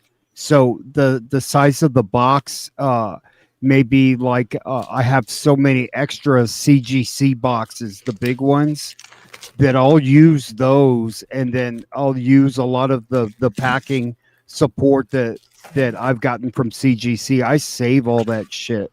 I've got cracked slabs that if I get like an X-Men 1 or something, I'll put it in that slab and ship. I'll use whatever I can, because like when I ship a book off to CGC, if it's going to take, like, say the books are ready right now and I could easily ship them off today. If I don't feel comfortable, like, man, let me just double check that packing, I'll wait a day. And it just because I'm really OCD about that. And I want to make sure that is it going to be idiot proof if somebody drops that box? What about sending in the what are those BCW store folios? Yeah, I mean, I've shipped my own books in those folios, but nothing like super expensive. Super expensive, like I want that shit secure because Starfolio, like unless they're packed, like they jiggle, right? And you hear them like, and it just makes me uncomfortable, man. And then they go side to side too, like the top part, right? Like if I have a gap. Starfolio, I pack it. I'll put it with I'll stack it a couple old books, or honestly, I do stack up bags and boards. And like I said, all of us, you can tell who when people ship you shit if they have that same OCD or not. Like you're like, okay, I bought like something from Sean. People, some people Sean. I open up and I'm like, oh my god, I would have bumped you to the front of the line if I knew how easy you were gonna make my life. Bro, I bought something from Sean. I swear to God, I called him up. I go, what the fuck, bro? I go, I gotta step my game up. This son of a bitch is crazy. Like the shit was like perfect. I was like, man, this dude was like he should have gotten an award for best shit pack. Even the mailman was like, God damn, this is for, it's like, but like that. That's a big thing with comic pressers, man. Good ones, like I press Chris Colbert's books. You know Chris? Yeah. Right. And I sent him pictures of how I packed his books and everything. He goes, man, that looks sweet. I go, yeah, shipping. My packing is about a 9.6 right now. Right. And I recently just sent him that, man. It was funny, but like I take a lot of pride in the way, because I don't want people, like if I send my books to somebody to press, like I know they're going to press it good, but like, is the shipping going to be okay? You always worry about, are they going to get there okay? And so I'm very transparent. I'll send them the shipping label. I'll follow the tracking just as much as they do. And I'll text them, hey, your books are there. And they go, oh, really? I haven't checked yet. You know what I mean? So it's like I log in once a day and probably check all my active tracking numbers from eBay, Pirate. I don't know. Use Pirate Ship. You guys use Pirate Ship? I use Pirate Ship. I've switched to that over the PayPal ship. It's better. I like it better. I like the options better. It's and then sometimes it's cheaper than whatever eBay presents you to in price on shipping. So, yeah, because you know how you guys seen these? Sometimes it depends on what you're shipping from. Okay, eBay's simple, so I just you guys seen these? Like, so Degenerate DNA, he sent me like an AOK or whatever, and he sends me these boxes, dude. I love these boxes, man. Like, so now I like so if it's modern books, like you could take these boards and then add it so that it's nice and tight and ship out, and then I'll put it in another USPS what do you call it, large extra large box, and then put bubble wrap on the sides, and it's secure, man. So I'm digging these also, man. Yeah, I got a bunch of those. So that's the reason why I'm asking, is I'm getting ready to send out stuff to both of you guys. So you'll be getting them in the Gemini bags. When I ship books back, and I don't know if Sean does it, like I follow the form. A lot of people say it doesn't make a difference. I follow the form, so they're in fucking order. I do it every time, and that's also an easy way to like check your checklist. Absolutely. Well, you know and then I mean? I only deviate. Sorry, Aaron, I only deviate when it's like I said. If you've got it, like say somebody else, let's say I didn't pay attention, I did the form, it's their form. If I've got like a wide Silver Age book, like 50s DC or something like that, and it's up somehow with I don't know something smaller, and it just doesn't fit. I go, shit, I'm gonna slide one at the top or the bottom, but I'm not gonna sacrifice the safety of the book because they can't find the book 5 books down the pile. 90% in order, they're going to understand that. They do it all day. So I do it. I absolutely do it in order. Not only that, like when I do, like I said, if I make these bricks, sometimes you'll put those in a Gemini in a box. I reuse packing materials. So absolutely. When you guys send me something or whoever, or if you send your presser, somebody send to any presser, the we want to reuse your stuff because it costs good money for different stuff. So if you're comfortable with the way that you shipped it, I'm usually going to use it on the way out, but I'm still going to use my techniques. You're not going to know if I'm sending it to CGC, but I'm still putting it in bags. And that makes your job easier too than trying to stack them and tape them. It's a 10-cent bag. Yeah. You know what I mean? Well, you want to put send it out and send it to me. It's going to go out the same way. If I have to use a new box, gets destroyed, I will. Especially priority boxes are free.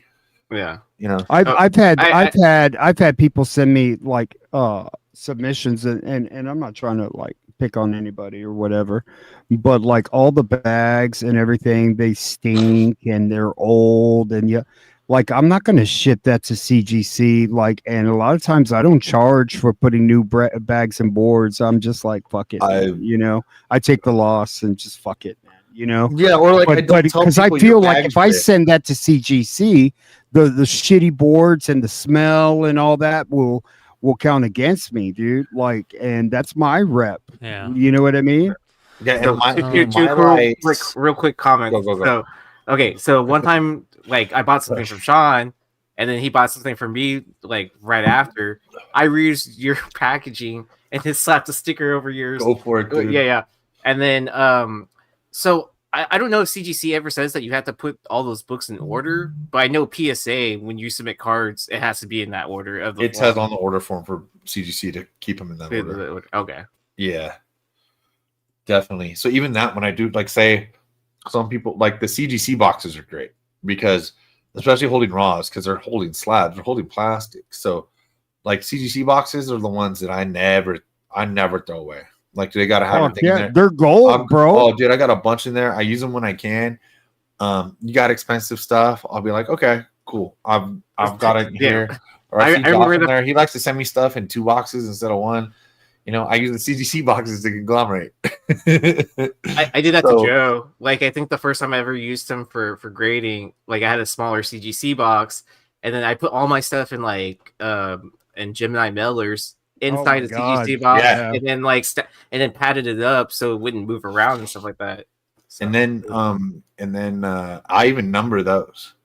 And sometimes I'll use like an old shitty, like a Gemini that I wouldn't reuse for a customer. Yeah, exactly. I'll save those, and then I'll use those as the padding, and I'll write like no books, and the other ones I'll be like books 1, 2, because they're gonna look through them all. But like I'm like, don't throw anything away. Yeah, I've found, like, we had Johnny in the chat talking about that they lost his magazine.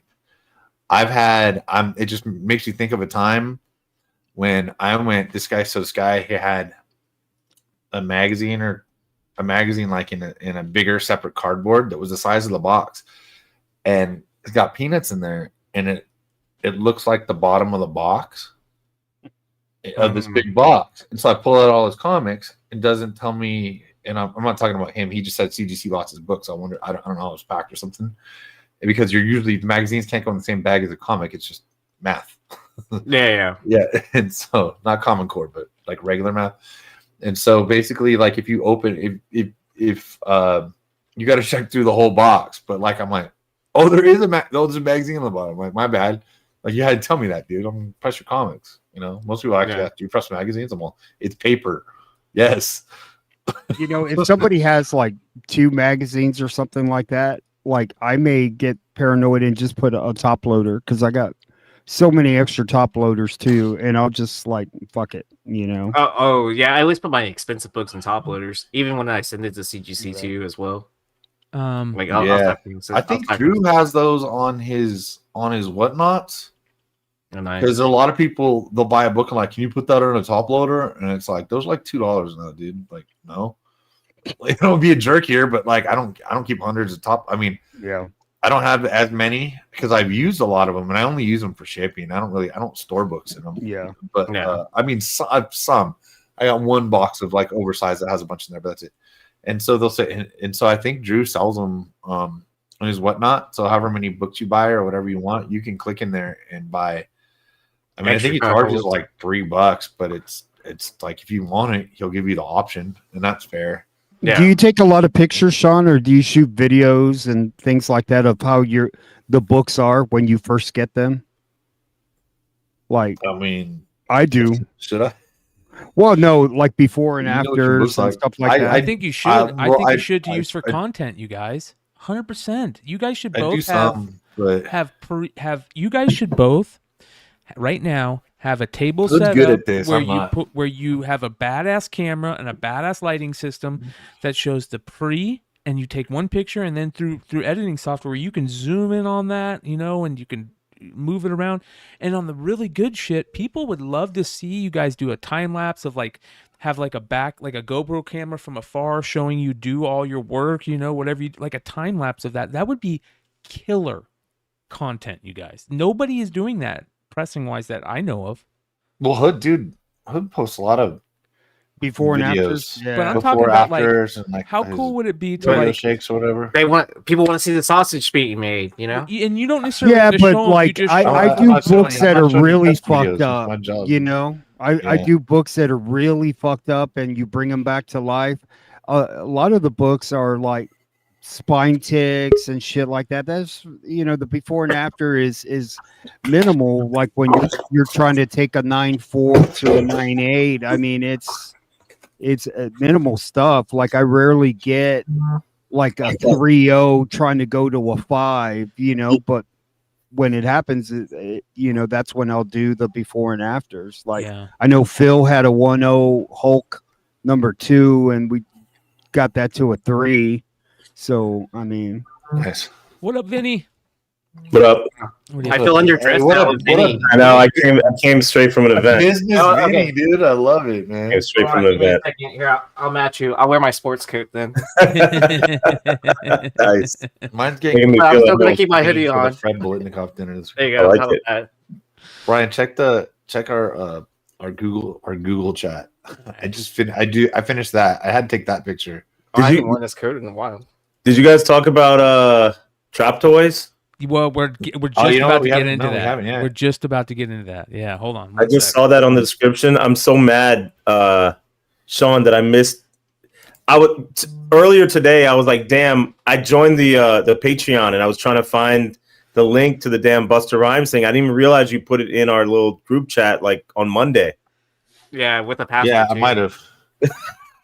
Don't clip that part. I pay a lot for the Patreon, man. I got a couple people up. I got John. I know Z got one. Yeah, Z got one. I And thought people about were buying. mad. I thought Yeah. about getting one, and I was like, It I was was not cheap. Yeah, I know it I wasn't. don't even want to know exactly what it cost. It was in pounds, so I just pretended Well, I didn't know what it cost. For those of you guys that don't But it know what we're wasn't talking less. about, Trap Toys is the toy company that did this badass Yeezee He-Man statue for their Kickstarter and their That. Patreon group. And they just announced this week that they're doing Ghostbuster Rhymes. Bust a bus. They're doing 80 of those. And so I will say, getting access to their store. So I've gotten, if you guys saw, you guys probably thought I had a Bone Thug shirt on, but it was like Bone. It says something, but it's all the Masters of the Universe bad guys on there. But like just sitting right here, like you just see Raiders. It just said Bone. So he thought I was probably wearing a hip hop shirt. I was like, damn it. Can't tell on that. But yeah, look at it, put this together with a Slimer, stuff like that. There's 80 of these things. So they released them, and they released them in the Patreon first. But dude, it's like 12 installments of $50 to get that Yeezee He statue. So I don't feel that bad for getting early access, giving them $50 a month. You know what I mean? Yeah. So to the listeners, it's not cheap. I love the work. And I said to Brian before the show, I said, damn it. Oh, that's kind of, look the size of his hand. That's big as fuck. I love it. So I said to Brian, I was like, man, like, I wish I didn't like all the stuff that I knew was going to be worth a bunch of money that I owned. You know what I mean? So also I got 2 Bustas, so we could talk. Oh man. Nice. We can talk. I've been watching these toys probably for like 2 years. And I've missed out on every single drop. Every one of them. Every one. I have the t-shirts. Yeah.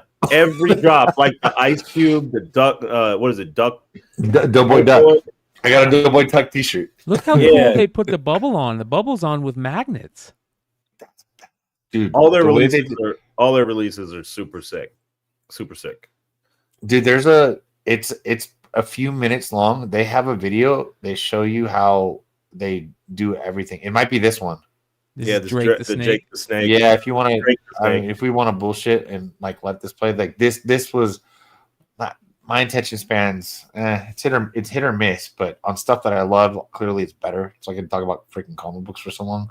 So they get all these Jake the Snakes. They're old toys doing all this stuff. Yeah. They're modeled from old toys. Yeah, they didn't go from there. So look at this. So it's Drake the Snake. They get on there. They create. They do this. I know I'm narrating this terribly. You can see what's happening. 3D thing to make a most thing. So 3D print all this shit, dude. Look at this thing. It made me want to immediately just go buy one of these. Yes. Yeah. And just start making my own fucking toys. Look at this. I just want to do that. I don't want to do anything else. I want to go to work. I don't want to sell comics. I just want to make toys for people. Yeah. This would be great, right? I like pressing your books. I'd rather do this. Like, look at this. Yeah, it's sick. Yeah, and that's why they take so long. They're fucking hand painted. That's why they take so long.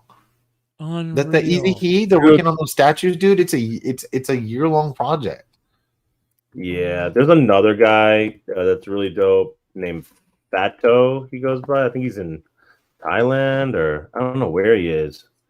But he does some cool ones too. Oh wow! All the decals. So that's cool, dude. See if I can find the shit. That's nuts. Yeah, dude. Yeah, this is a badass. That's why I laugh. I can set up the 3D printer, dude. But we're getting here. I'm like, if I could have look at the earring. And they throw Damien on him. Did they buy with Damien? Oh, dude, in this part too. I wish I would have learned more graphic skills like that. Like honestly, because I used to draw. It's one of the reasons I loved comics as a kid. And like watching this stuff, I would have been better at graphic arts, but I don't know. They told me I'd be poor if I did that. And I don't know. Dude, that's so freaking worth each one, dude. It's crazy. Yeah, absolutely. But they fucking charge for it, and that. But look at this. I mean, you can see why they charge. This is a one-off right here. This is a one of one. Well, they 3D printed a bunch. Oh, they did. If you saw, didn't you see them come out of the printer? Yeah. Look at it. Yeah. This is so cool. they already sold these. Yeah. I think they already sold these. Look at that. Drake the Snake. That's funny. So simple and so amazing. Look at that, man. I mean, that's fucking art. Yeah, dude. You know what I mean? I want to have that's us art. We can say whatever we want about drawing Wednesdays. AI shit like that. That to me is absolute art. We need to have Beyond Wednesdays figures of us. Here's because everybody wants us to be body models. Look at the riprap. And then McClay, with yours, it could be with like a giant bong. Oh, Robopock, that's badass. Look at that sticker. Yeah, it's so simple, it's so awesome. You can, if you go to the traptoys.com/shop, I think you can get on to get stickers. The store. Store, not shop. You can still get some of these things. Get some t-shirts. That's the Doughboy I've got, and that's the Bone Thugs. Is if you scroll more down, the Bone Thugs one. It's right there. One, yeah, that's what I'm wearing here. With the leg and Red Hood's action figure, if you buy them both, you get a full dry mount press. Like for sure. What'd you guys think about this shit? Did you guys see this? Yep. Oh, I didn't. Yeah. So this is the McDonald's set that just came out this year. Yep. And McDonald's High School, it was all Americans.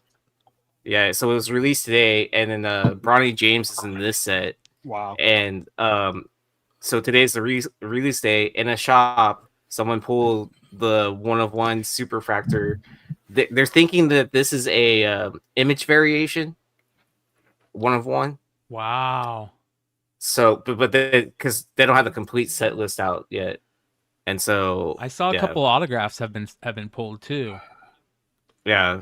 I mean, he does sign for this product, and then so my guess would be there's probably still a 1 of 1 autograph and a 1 of 1 base card that's probably floating around. Yeah. Where were these available? Topps has them on their website, I think, like right now. Oh, but someone pulled it in a shop, like they bought the box and pulled it in. But this wasn't like a McDonald's thing, though, right? It wasn't No. at McDonald's. It wasn't at McDonald's. Topps made Yeah, them. no, yeah, it's a top. Man, can you imagine, bro? God. I- I'll take a quarter. Let me have a double.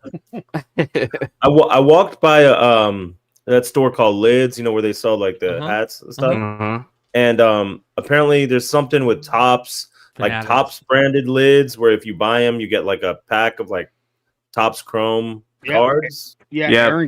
Aaron got it. Yeah, I okay. So I bought the hat, and then the hat costs $50, and you get a 3-pack of cards out of it. Do I have the cards next to me? Like 3 cards. Yeah, it's like 3 cards. And it's like it kind of looks like it has its own checklist. They kind of look like the Topps Chrome Platinum set, where it's like a throwback to So they did multiple years. Like there's like so many in the 52 set, so many in whatever other iconic years they used. Nice. I think I pulled a Riley Green was like my big hit out of it. Nice. But no refractors. But there are numbered and autograph cards in there. So What do you guys think that Bronny James would go for, man? I don't think it's going to go for much, man. I think if you sell it now, because I don't think he's as good as everybody thinks he is. I don't even think he'd be drafted in the NBA if the draft was tomorrow, He'll be drafted. If the mean, Lakers have a pick, he'll be drafted. Yeah, you think he's drafted by name? The only reason LeBron's still playing is so his kid can be a fucking Laker and play with him. Yeah. Or somewhere, if not a Laker. But yeah, Maybe back in Cleveland. Oh, like a King Griffey Jr. and Senior. But if he wasn't, he's gonna play LeBron's season with kid, his he son. wouldn't be playing in the NBA. I'll put it that way. Clippers You think will he play yell at right his son now on the as we court? speak. Yes. You want to know that? You're not flopping good enough. Lip flop. All right, let's get into the market report real quick. I got a really, really interesting market report this week, starting off with the Tick special edition. Shout out to our boy John Z. Oof. This is an old school. And Yeah, this book, nice. man, this is a tough book, this Tick #1 special edition. And that's got to be down, right? That's like a Yeah. New half England price Comics. at I don't least. know. I don't know if it's down for a raw. I haven't seen it in a while though. Pop up. Dude, books Yeah, are it's- so that- far it's down. tough. I was talking about last week, and I know you guys hate it, but man, it was tough doing market report this week. There was some really, really just down in the dumps prices on some of these. But that being said, do you guys remember the Plushy Bear winner? Right? Weren't these Yeah, the I books? do. Wasn't it Avengers 2.5 in Motherfucker, it sure was. a Journey into I- Mystery 3.5? Hold up, man. I got Oh, did he screenshots. sell them? I don't I was know. gonna say, I Let's was gonna just say say Same Drama! seller, Drama! Same seller. It's I didn't see this. Give me. I don't remember the It might take a grade. second to find it. Mitchell Money. So who's the seller? It is Drama! It's a Plushy comic. Bear. It's like a. Hold on here. Oh God. We got you. It's. Hold on. Oh, you're verifying the grades from the website? No, it's. You don't need to zoom, but it's the top of the slab is cut off in the pictures. Well, if we can get Let me the see. numbers, I can from the Whatnot ones. If there's any way we can see the Whatnot ones up close, it's Guardian Collectibles is who sold it. So the reason why I thought it just blew me away. Maybe I could be wrong. Fucker. If the Journey into Mystery was a 3.5, was the Journey into Mystery that they gave that Whatnot gave away a 3.5? That's what I'm trying to.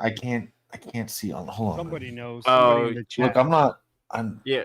I was looking at the screenshot of the picture. You can't see it what it says, and it Wow. doesn't. It's hard. I mean, unless someone says, and I'm looking at Decor's page right now just to see if it's anyone says. Oh fuck! Does anybody? Why, Is did he Guardians post this shit? Collectibles? Is Guardians Collectibles? Hey, dude, that's I'm okay. This is why I'm decent at pressing books over here. Like I'm getting old, man. I can't hear anything. I got to do this thing with the headset on, but I can fucking see.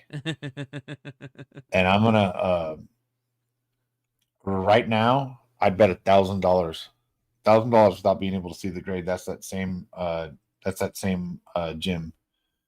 Journey to Mystery. See, dude, I feel like these are those books. I could be wrong though, but right. And hey, dude, hey. It's those two books, 100 fucking %. The same marks, the same spine ticks, the same marks. I can see it on this screen. I don't have the eBay up. I'm seeing what you guys are seeing on. I got the eBay YouTube, up here. 100, and I screen capped this because I was watching live. Because if you're gonna give these books away live, I'm gonna open the fucking app and enter. Right? Why would I not? Yeah, 100%. Here it is. That's Plushy Bear. 100%. Zoom. Go to the middle. Go to Loki's shoulder. Dude, do you see how there's like an almost like an like right above the zigs, but on the spine there's like an L? Yeah. Yes. 100% same book. 100%. Man, you got him, dude. You got him. Got you, bitch. Plushy. So unless Plushy sold the Guardian Collectibles, let's check that store out. Let's see what's going on. Yeah, I mean it's okay, right? I mean, I don't have a problem with it. I don't have a problem with it. I just want to know it wasn't Whatnot. It is kind of funny though. Yeah, bro. Those shoes look kind of plushy, bro.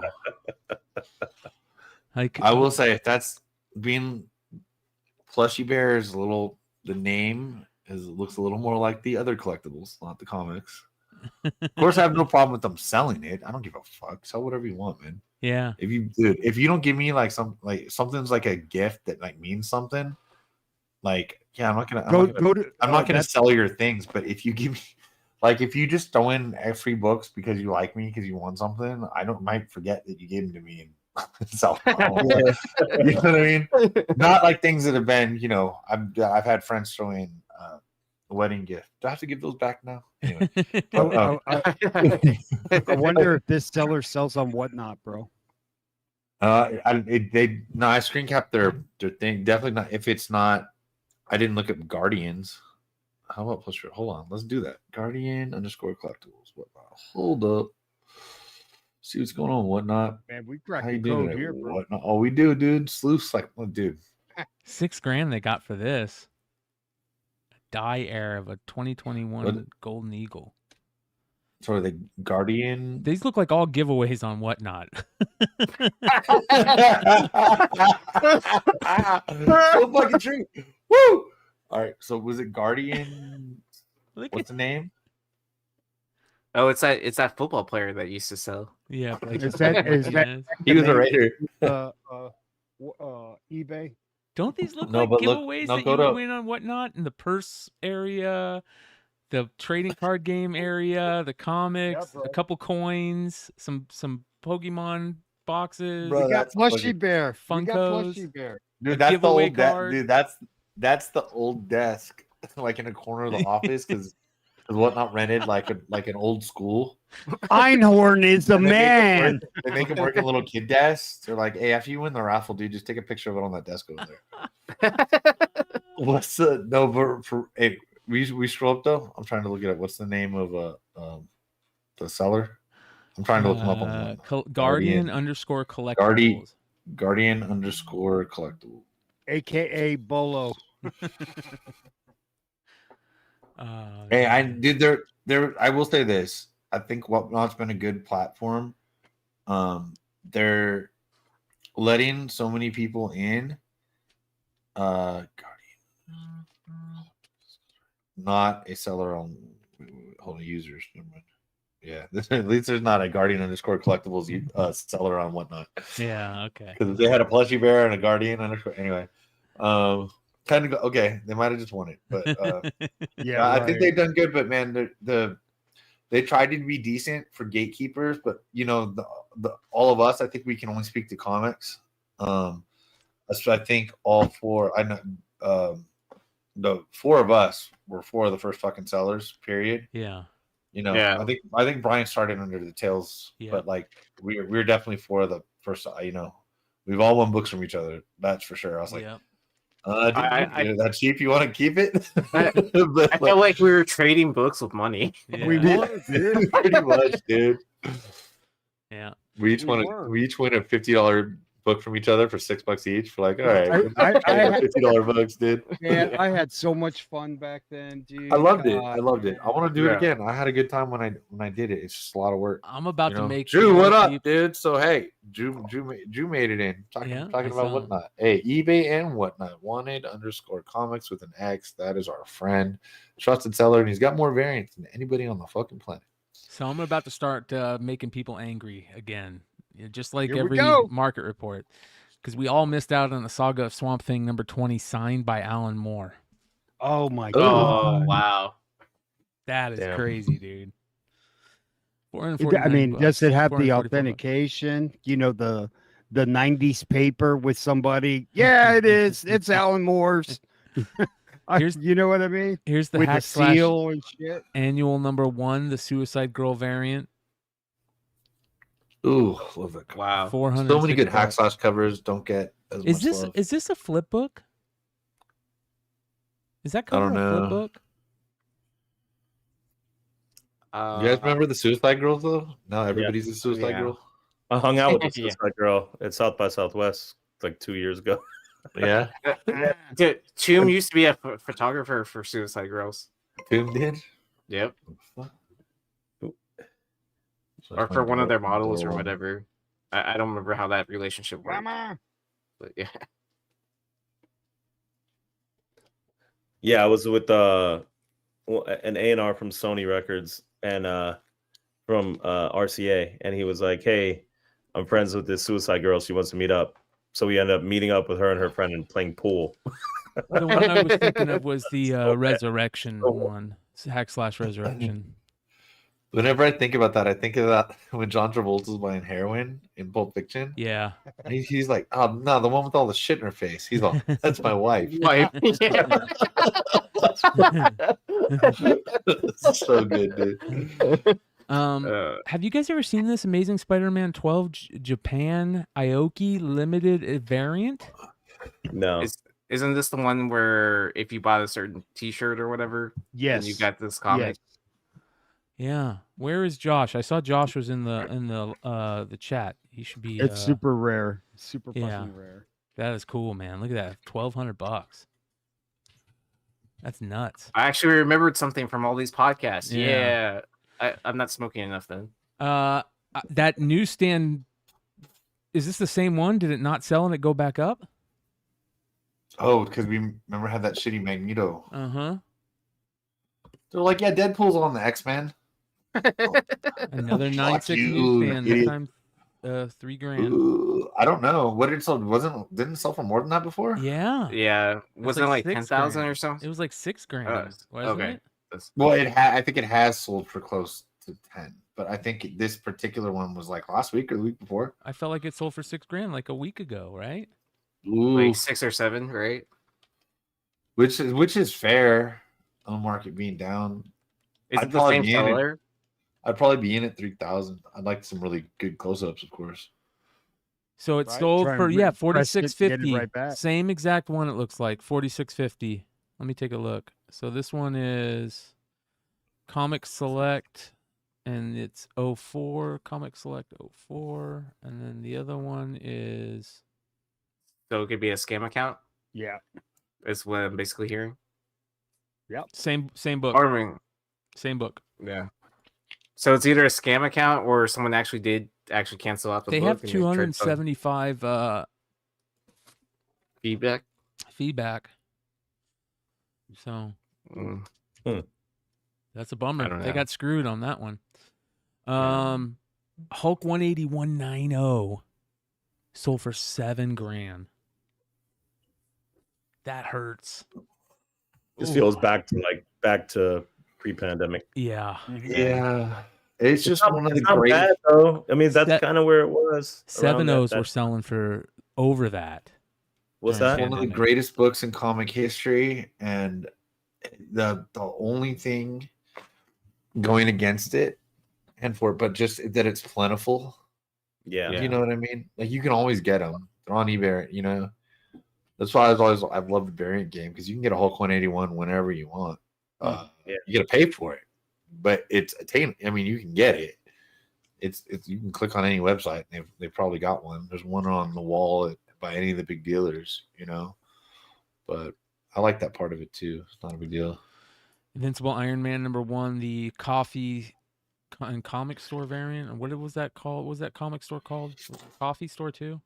If I remember correctly. It was called Amalgam Comics. Amalgam Comics. Yeah, that's such a tough book. I got the last 2 from that store. Really? Oh, did you? Mm-hmm. I tried to order like 5 or 6 of them one day. Like this was years ago, and then they cut off my order, and then I emailed the lady, and then she was like, I'm sorry, it's all out of stock. And I emailed her, and she was like, I can fulfill 2. That's all we got. We don't have any more. And so I was like, okay, cool. Go ahead. Nice. Did you tell them? No, I graded them. I still have them. Nice. Okay. Did they come back 9.8? Either 9.6 or 9.8. I can't remember anymore. Wow, dude, that's awesome. But I mean, she was nice. She was super nice about it. She was just like, I feel like people were just going to the website and grabbing them once the people found out about it, you know? Yeah. And then they were gone. So. Yep. Did you buy a bag of coffee too? I did. Was she selling coffee? I didn't even look. I don't know. This blew me away. I can't believe how much these have fallen. X-Men #1, the Jim Lee covers, all slab 9.8s, all 5 of them for $419.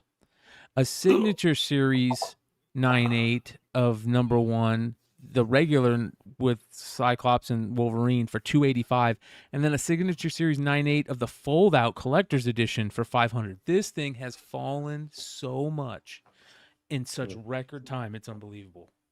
Dude, $419.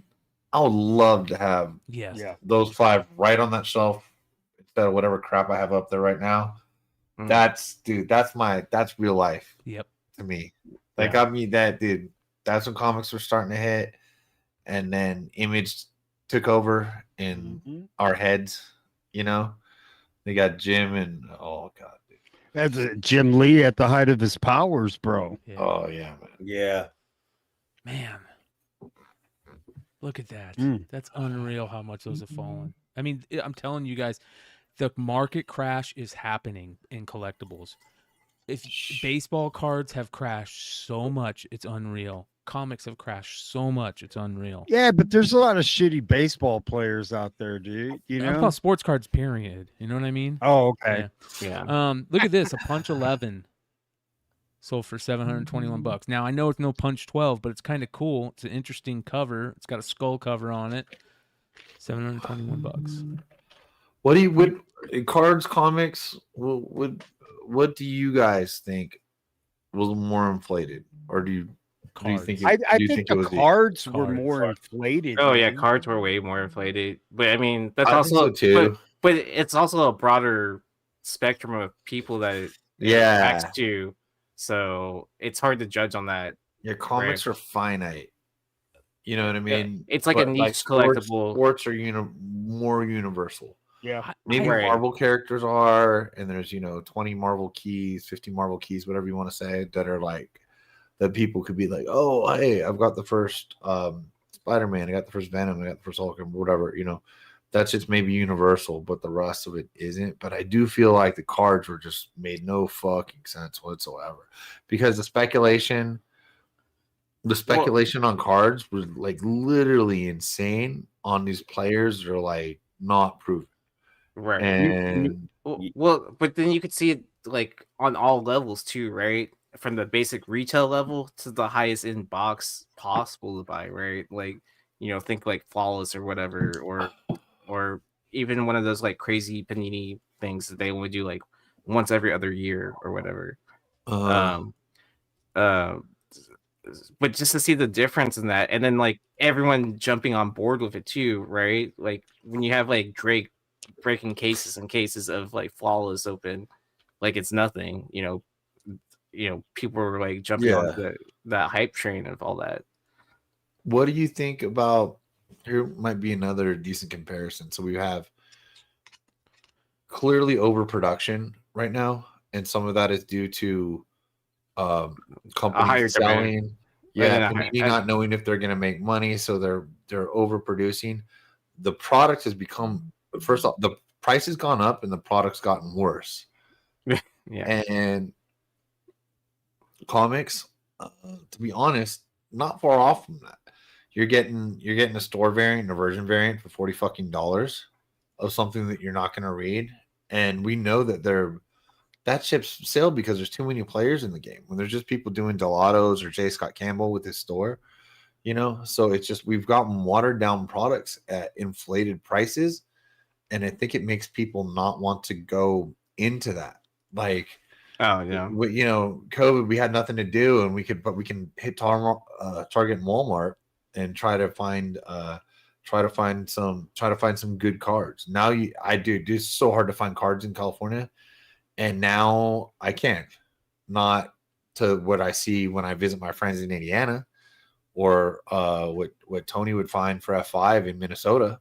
He'd find shit at Target nobody wanted. That's why we're doing so many. That's why we're doing all the breaks on the old Clutch Collectibles Discord, because you could get the product, because there's just a dude who lived in Podunk, Minnesota that could find all the fucking cards. Where I can go to 20 Targets and not find a pack of cards at the time. Overprinting will always cause this to happen. And whether you're overprinting, that happened in the 90s in both, right? Yep. Yeah. And look at what's happening in cards, dude. Cards. I'm gonna do a box opening probably tomorrow or this weekend. I'm gonna open a box of Upper Deck Hockey. I opened a case. I'm gonna go through that. I'm gonna open up some boxes of the brand new Bowman Chrome Megas, and we're gonna open up some of these mystery boxes that I got. I've opened up 11 boxes of Upper Deck. It is the worst case I've ever opened. I'm gonna write a letter to Upper Deck. I opened up a couple of these mega boxes. They are the worst mega boxes I've ever opened. I'm going to write a letter to Bowman. I opened these mystery boxes. This is the worst bullshit I've ever opened. I'm going to write a letter to Walmart, right? And you know what? After that, I'm fucking out of buying cards unless there's something, and I'm talking about wax. Unless there's something like the Topps Chrome X-Fractors where it's fun to open and you get good stuff in there, I'm out. Because everything is crap, dude. It is so not worth it. It is not fun to open. You're not getting anywhere near your return in your money, and the product is garbage, man. There's so many quality problems with them, and I'm gonna seriously, like, I know some people are like you're screaming at the fucking clouds, man. Like, I get that, but I'm writing them to tell them, like, I'm a guy that would have spent thousands of dollars of money on their product to open, to keep, not necessarily just sell. I would keep a lot of it too. I opened up a case of Bowman every year, right? A case of Bowman every year. No longer because of this bullshit. Until they fix it, until they quit printing out so much crap, it's so bad. And when you guys see me open up this product, you guys will understand what I'm talking about. It is horrendous, dude. Well, so for the Bowman Mega boxes, I skipped open the base packs. I just didn't open those. Dude, there's no prospects in the base packs this year. It's nothing but vets and rookies. No prospects. So you can't get first. No, you can't get first in this. Zero. That's bullshit. Yep. Yeah. Because I figured I'd save it on the side so for a chance to pull a solid space. Nope. And well, that situation sucks. Well. But I mean, out of my Mojo packs, though, I did hit four color cards out of 4 boxes. Yeah, but dude, I opened up 6 of those megas. I only pulled 1 auto. Back in the day, you'd open 6 megas, you get at least 2. I mean, it was 1 in every 3 you would get. Anyways, I'll get off my horse about the cards. We'll talk about that later. Whatever shit I've gotten, I'll just say the same thing. It did not open anywhere near the product that you did. But for the last year and something, whenever I've gotten multiple boxes, whether it's Prism basketball, I just opened some Mosaic football. I'm all okay. Rest is staying sealed.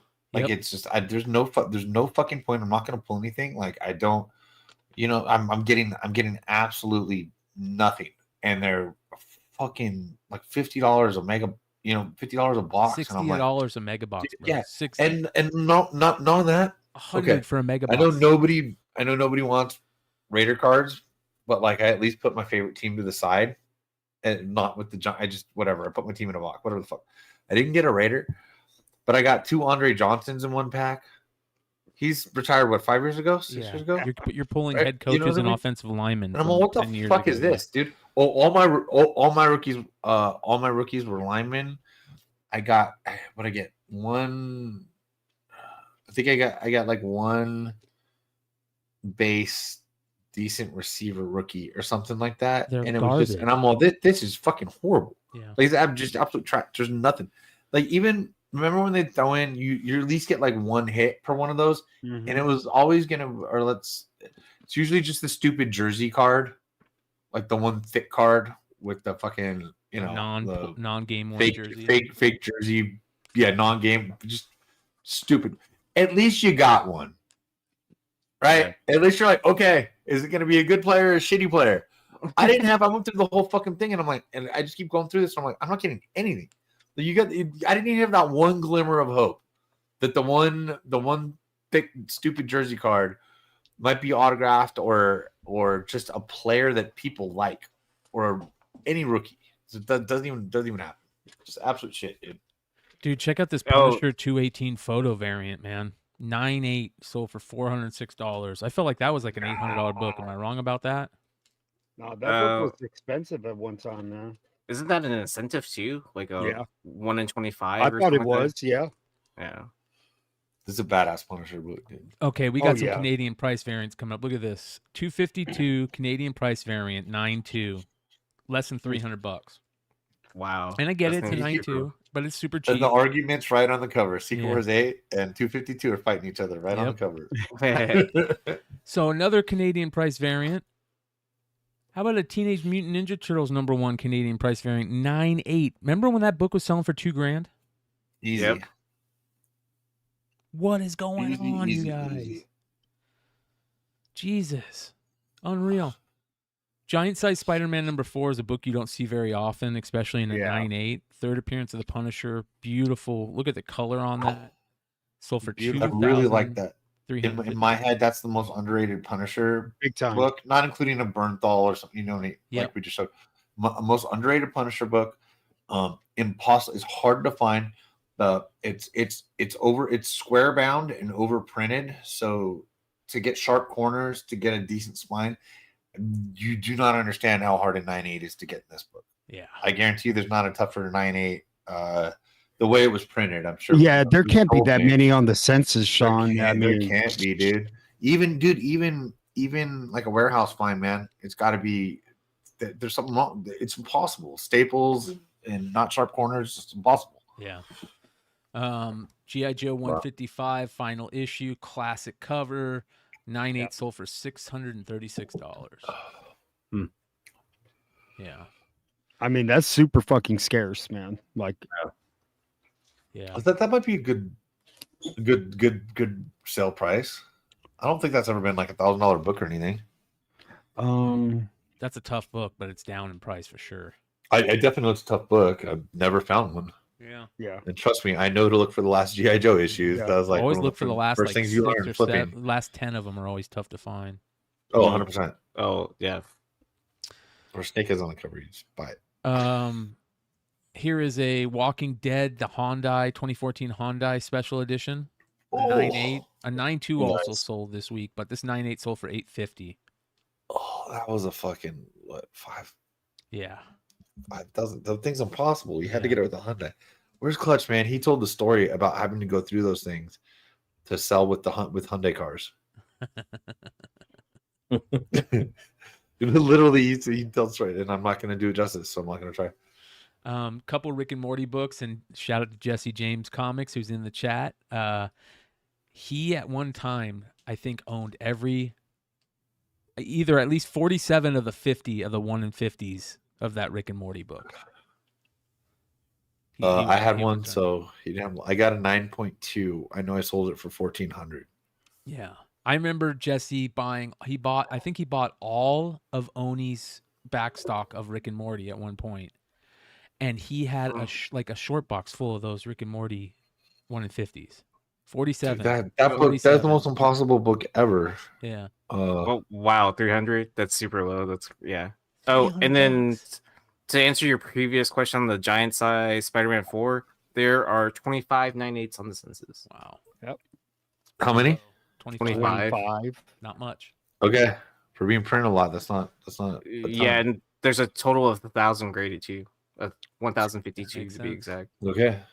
Sean, did anything ever happen with those mini comics, the Rick and Morty, the ones with the packaged with the DVDs? I forget. I don't remember if they would. can still find those. I forget what they did with that. Like, they weren't going to grade them. You didn't know how to get them, stuff like that. And then they were the easy bootlegs. I forget where the bootlegs come from. So they come with a DVD. Yeah. And then, like, I think someone started making fake ones. Yep. Yeah, where it started having 2 staples instead of just one.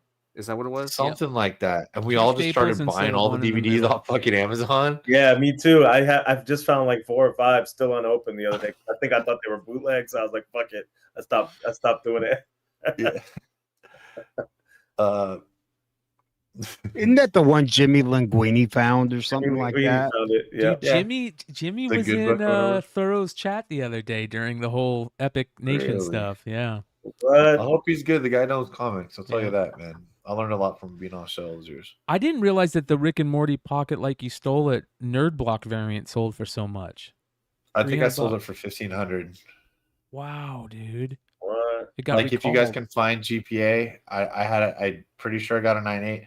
We had to contact Inside Oni with let's just say a friend of ours, and getting that thing was impossible because the Nerd Block, they declared bankruptcy and they said they were going to shred them all, but some still came out. I think we got a 9.8 or 2 on it. Trying to remember here, and it was definitely $1,000-something sale. Wow. On eBay for me. That was a good play. Yeah, both these were. And then I think it was actually the same person got the Rick and Morty #1 from. They sent them in. They thought they were doing good. Have you guys seen? They don't sell them very often, but it's almost like a one touch for comics. Yeah, it's not the same, but it's like the same concept. Yeah, like just a plastic case. Sends in those things. Those books, or at least especially the 1 in 50.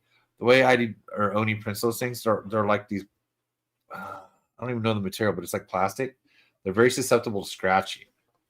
So it would get rubbed, and there's guys like thinking in his head, I probably got him the best comic case ever, but just bag and board would have been awesome. So anyway, but still, 1,000-something for a 9.2. Not that bad. Well, you would also think those books would do better right now too, since the season just started. Yep. Well, new voices too.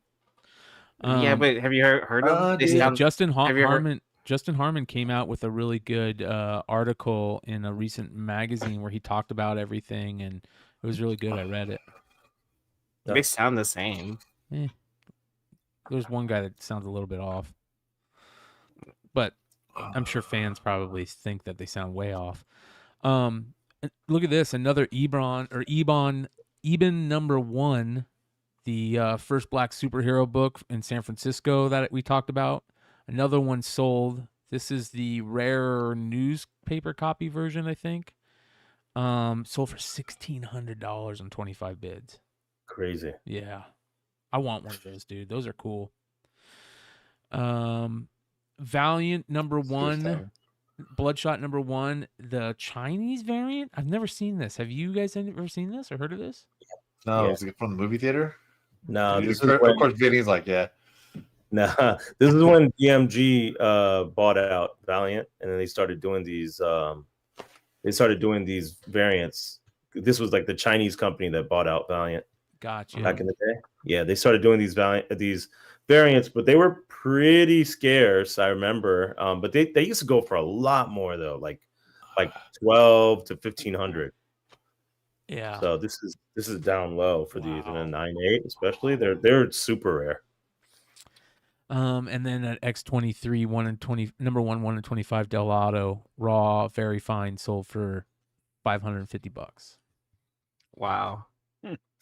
It's not the Virgin. I don't want it. No, sure. No, that's not also. Is this the second? Like, No, what this was is that? the regular. Did they redo this shit? That's a real one. It's the original, yeah. Well, dude, there's a near mint one for $1,000 still in the original bag and board. Not saying it's near mint, hasn't come with whatever. And I think because it's on my watch list, I think he sent an offer for like $850 or something, and I considered it. But I mean, I'm gonna ask more questions before I spend it, even though it's in the original bag and board. So there's a good chance not that anybody ever read these things, but still her best cover. I don't give a shit. Wow. I sold that with the 1 in 75 for $2,800. Wow, dude. Both 9.8s. Wow. Not just so it's not, that's not that far off, I don't think. Check this out. X-Men 139.8, 1875. Love it. Absolutely love it. This hurt. The Sandman 1 was selling close to $1,000 not too long ago.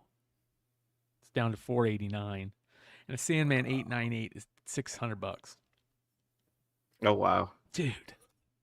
I mean, it is just crash city. But okay, but where not were bad the for prices 8? before COVID though? You know, are they up like that was a unicorn event. Like it's over. Like it's like You're right. if you You're didn't 100% right. you know, if you didn't take advantage and sell what you could, like I heard Sean the other night, if I could go back, I'd sell everything and then start all over again. Yeah. You know what I mean? Yeah. Yeah. Fuck yeah, I would, dude. I'd run an eBay auction on every slab except, of course, I got ones that I Everything. can't replicate, but not that many. Yeah. You know what I mean? Does cover price give the market trends and stuff? If you look at more, let's see here. I've Almost actually like daily trends, but they You just know, give because the like, what if that prices. Sandman won, like, when did COVID pop off? March of 2020. Like, what if that Sandman one? Its highest was 350. Like at the beginning of January. You see what I'm saying? Then that book is actually up.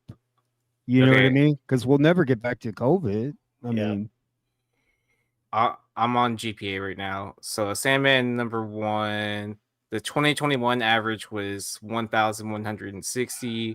2022 was 896. 12 month is 647. Wow. okay, we're in a crash. And then so in 2020 the high was 819, and then 2019 the high was $700 for Sandman 1. Yeah, but they've had the Sandman show, and so there's really nothing to speculate on this. You know what I mean? Bro, look at this. Like- Cover price really needs, shout out to Matt and John over there, but they got to put a chart. You know what I mean? So I can see the ups and downs. Like, you know that what's Jeff, the Jeff guy for the card stuff, card collector. He does those charts that are really good. You could see the trends. Cover price has, look at all the 9.8 data. It's all here, but I want to see the chart so I can see the ups and downs. But I mean, look at this. This is in 21, and look at all the 1,000+ sales. Yeah. I mean, there's just tons of them. Is that for issue 1 or 8? Issue 1. Yeah, I'm looking at the charts for 8 right now. So the high for 2023 this year was 901. In 2022, it was 1450. The low was 492. 2021, the high was 2000. Oh, Jesus. And then the low was 699. 2020, 790, 385 was the low for issue I 8. keep saying I'm gonna jump on eBay and save a whole bunch of searches and shit like that, but I just like, Yeah, it's tough. Yeah. Check this out. Raw Teen Titans 75, $400. Yeah. Wow. Yeah. I think Comic Link 9.8 just went for 800. Tough book. I think fine. Mercenant posted that. Well, here's my biggest angry miss this week. I missed out on another recalled League of Extraordinary Gentlemen #5 for $500. I would have bought that all day, every day. It's such a tough book to find. That's one of my grails. It's got the douche, How's the that? Marvel douche. How's that not a save search for you Oh on my eBay? god, dude, it's not working, dude. I used to check my save searches in app almost daily. I don't know, old habits, man. Yep. I just don't do it like I used to. I never found the emails that I don't know. I'm just. Do you think we're burnt out, guys? Do you think we're a little burnt out? Yeah, yeah. Well, look at I think this. we're tired, bro. There was a couple quote unquote warehouse finds. Look at this. I would have bought this all day, every day too. 20 copies of Wolverine #27, the Jim Lee cover, in high grade near mint plus, sold for $282. That's a steal of a lifetime because because that book is historically known to like never hit a 9.8. Is it? Yeah. I don't realize but, that. I've yeah, got Google. That's a tough book. It's such a great cover. This is cool. Samurai Jack, the no number, #1, both variants, all sold this week. The no number from 2002, the one shot, a 9.0 signed by Tartakovsky, sold for $400. A 9.8 of the #1 signature signed by Tartakovsky sold for $319, and the #1 variant cover signed by Tartakovsky sold for $319 also. So somebody got their Samurai Jack grails all at once. Yeah. This is the type of thing that if I had money, I would blow it on. 1981 Topps football rack box. All right. A whole box of rack packs from 81 football with it, and that's Joe Montana Hall of Fame year. Bro, I bet you could pull up maybe 3. Yeah.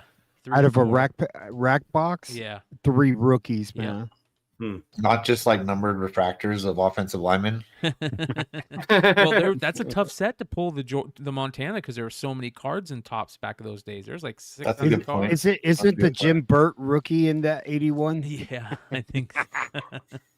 But would you open it though, or would you just keep it sealed? First of all, I would open it, and then I would go through all the packs to see if there's anything on front, and then hell yeah, I'd open the hell out of those things.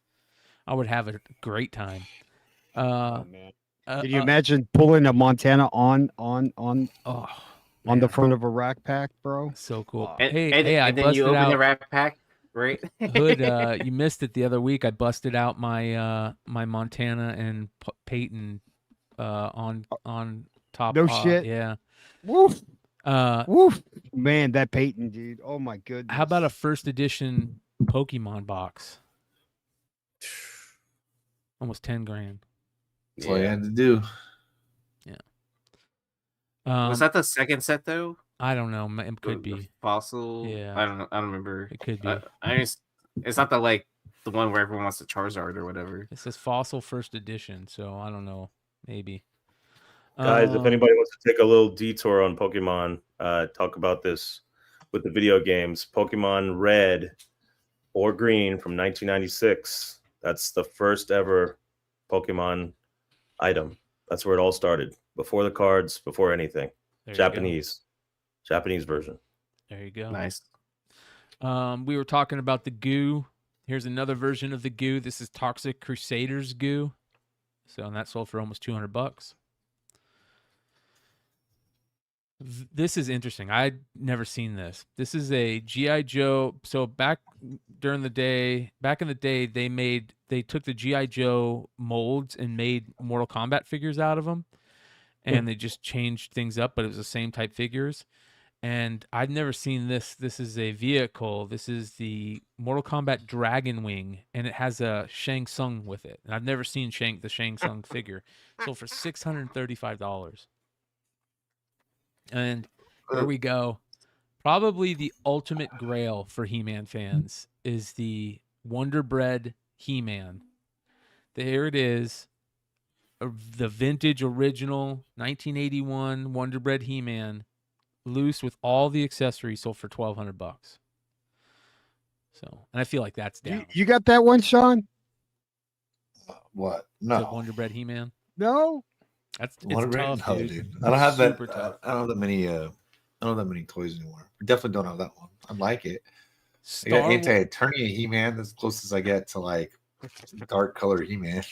The Little Letty Boba Fett is the Mexican Boba Fett. Little Letty is the Mexico brand that. This one, the Mexican, the Little Letty one, had a removable rocket or missile. It didn't fire, but you could remove it. Oh, that's cool. Shit. Yeah, loose version man. sold for $356. Damn. But would that be considered a bootleg version then? No, because it was licensed. Oh, okay. Yeah. Except that one came with the bandana. Oh, don't worry, I've got one. I've got a better one coming up. I'm glad Vinny's here for some of this stuff too. G.I. Joe, this is the red Hiss tank. So the Hiss tank, if you got the Hiss tank from Sears, it came with this extra stuff and it was red and it was a Crimson Guard Hiss tank and it came with a Crimson Guard also. So that's super cool. $334. Man, can you imagine if we knew about all these damn variants back then? The Oh, Sears bro. variants and all this shit. Wow. Dude. Yeah, man.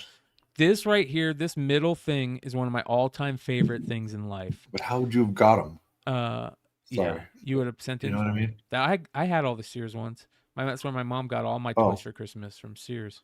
The catalog. Yo, my mom used to shop for everything Yeah. at Sears. Yep. Mom, Toys, clothes, electronics, nice. everything. Oh, I need a lawnmower. Yeah, tires, you get all that shit at Sears. Everything. Yeah. Dude, I had the mail away of the Emperor for Yep. Star Wars. Yep. And my mom liked it. I feel like, you ever look back at things you like your parents did for you that you didn't like and you feel like a fucking absolute piece All of the shit? time. Constantly. It's like she got me the Emperor in the mail, and like, bro, that's a terrible character. Yeah. Right, to play with. Yeah. I played with my shit. It's like, it's not like I get that. I was just like, I don't want this, bro. Like, you had to like cut things out, trust the mail system, no tracking, right? Have UPCs. You had to go through and probably write a check for like $1.50. So this is an old French No wine CODs. poster right here. And I remember I was in high school and they had these stores in the mall that would frame stuff for you. And it was right as I moved into my first house with my buddies. I think I just turned 18. I had just gotten kicked out of my house at graduation night.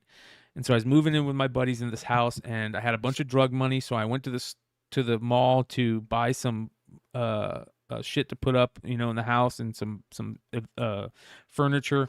And I remember going into that mall and going into the frame store and seeing one of these on the wall. And I went, Morin Quina. That sounds like some type of weird language for marijuana.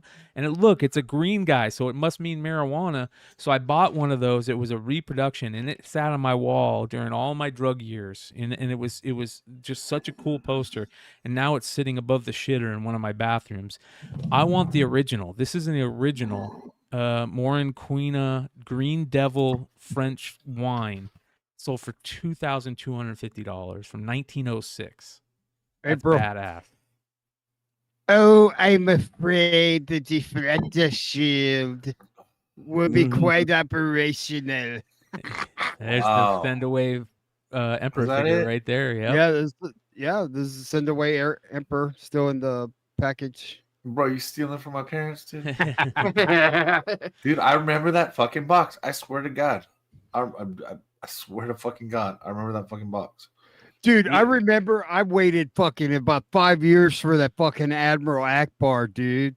Like, I swear to God, when you're a kid, like 2 months feels like an eternity, dude. Just getting home, nothing in the mailbox. Fuck! Mom, did you send those proof of purchases?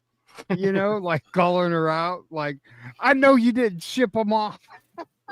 Dude, every week I'd have to walk to the corner. The mailbox came in like this, like we had this mailbox for like every 10 houses or something. And I walk down there, I gotta get the mail. TV Guide, I stopped right there. Saturday, 11:30 p.m. to see if some dumbass show named Saturday Night Live wasn't on. Saturday night's main event was going to be on. Yeah. That was it. No, it was only on like 4 times a year, but I didn't know that, man. I was 8. We were That was talking good last times, week man. about the Nintendo Fun Club news, and there we talked about the Sega ones. Sega did one too. Well, look at this, Coleco, or no, Intellivision. This is the Intellivision newsletters from 1982. Yeah, $202. Yep. I haven't even heard of this. I mean, I've heard of the Intellivision, but not these newsletters. Yeah. So that's crazy. Look at this. This is so cool. What? The Source Magazine, Volume 2, Number 2, De La Soul, 1989. Look at how crazy that looks. Wow, that was the first design. I didn't realize the Source was around that long. Yeah. Sold for $884. Wow. And then Duelist Deckmaster number 1, Arabian Nights, Magic the Gathering magazine, sealed. Sold for $250. I bet you that was a steal. It was. I bet you that was a steal right there. I bet you that was a great pickup for whoever got that. I don't know much about it, but you guys let me know if I'm wrong or right in the comments below. I feel like that was something very rare. No idea.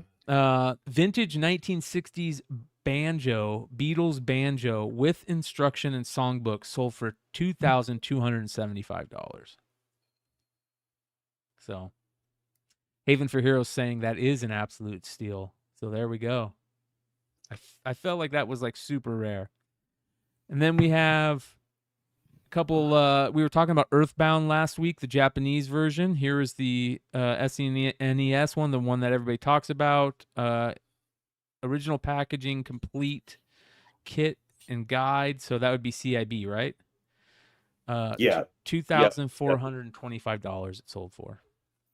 It's a rare one. That's one of the rare SNES games. Yeah. So. And then I don't know where these came from. Super Mario Brothers Wonder Elephant trading cards. It's from the new game. You could order them from, I think, Target or one other place. And if you order them, it'll come with a pack of cards. Wow. Yeah. And then this is a 1 in 1,000 card that you can pull. So they're selling for crazy amounts in the secondary. And I was on a show with Ferd and Marcus the other day. Or I was watching it. Sorry, I wasn't on the show. And Ferd had a pack and he was like, should I pull it live? And everybody, and he was like, he was like, I'm going to keep it sealed. And everybody was just in the chat saying, no, open it up. So he opens it up and he doesn't get anything, right? Aww. And it was just, he succumbed to the peer pressure. Uh-huh. And then Marcus opens his the next day and pulls one of these elephant Mario things. Wow, that's awesome. Well, you got $800. Sell that fucker. That's what I told him. Now. Yep. Sell it. Now. Check this out. Die Hard NES game. That looks like the Twin Towers in the back, right? It does look like it, yeah. On fire, blown up. $180 that cartridge sold for. And then what is this? Little Samson original NES game sold for $1,000, just all fucked up. I want to talk to Samson. Yeah, This is that's one a of scarce. the- That's a scarce game, dude. Yeah, this is one of the rarest NES games. Really? If you're ever digging around in NES games and find Little Samson, Yeah. don't buy that immediately. I saw like a documentary, Nintendo Quest, where a guy was like trying to accumulate all the NES games, and like this was on that list of. Yeah. Wow. It's a great documentary, man. And then what is the Nice. Super Bowling game? You Never seen heard of that? this one. No. In cart CIB sold for $1,777. NFL probably sued him and they took it off the fucking rack, dude. Like, for real. Yeah. I don't know. Good. Like, everybody has to advertise it as the big game and all that shit. You know what I mean? Yeah, I mean that's nuts. Yep. All right, so to continue on here. Let's see here. Close this. Haven for Heroes says the original track and field is also rare. I think it was not track and well, field. it was called Stadium Events, Stadium, I believe. yes, That was the one. Stadium events, yeah. All right. So this is cool. We got some more here to finish it out, you guys. A couple more. This is the vintage advertising for Nightbeat Magazine presents Freak Out 66. Andy Warhol, Timothy Leary acid test. Timothy Leary takes you on a psychedelic trip. Andy Warhol, the Velvet Underground are there. Exploding Plastic, Inevitable. Nico was there. Girl Wonder, the Pugs. So all these crazy bands, and they were doing the acid test there. That's nuts. I mean, like actually doing acid. Yeah. So what was that guy's name that went around with the bus, the something and the something acid test, and they would give out acid? Yeah.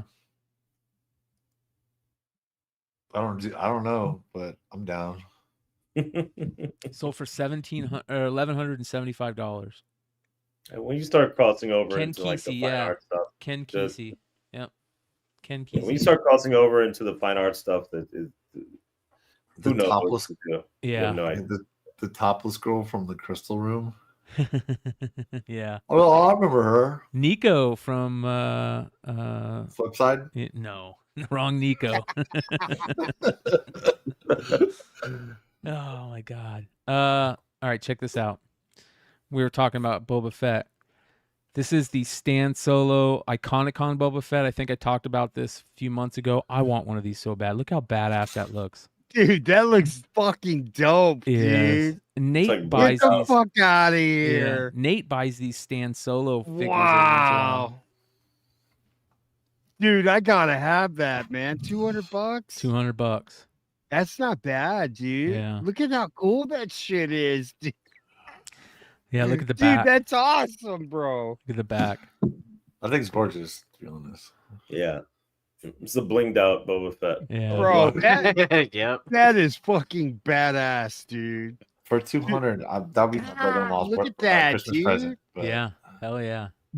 Fuck yeah, dude. Yeah. I rarely get excited about shit, dude. That's fucking awesome, dude. This one guy right here sold some super rare turtle figures. These are the dino turtles where they like kind of merge dinosaurs with the turtles.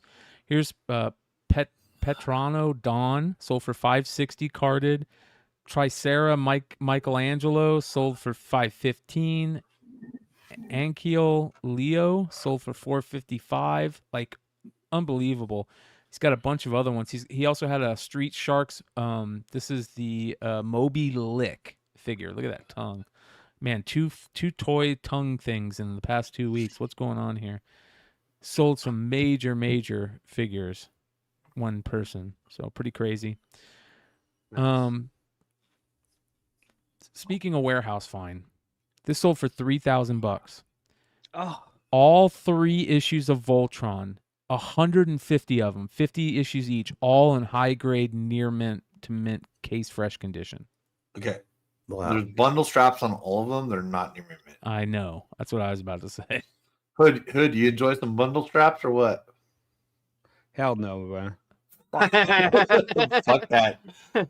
Bro. Look at that. Bag Look and at board that those right fucking there. things. Look at that. The first Bag and 3 board those copies are things. trash.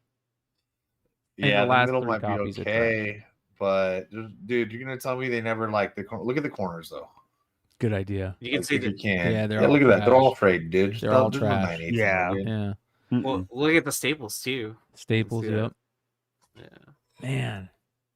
$3,000 those sold for. That's unreal. Congrats to Neat Stuff Collectibles. All right. Check this out, dude. A page of Invincible. This is the Origin of Eve. Sold for $1,125. Wow. Yep. So, her being born, I guess.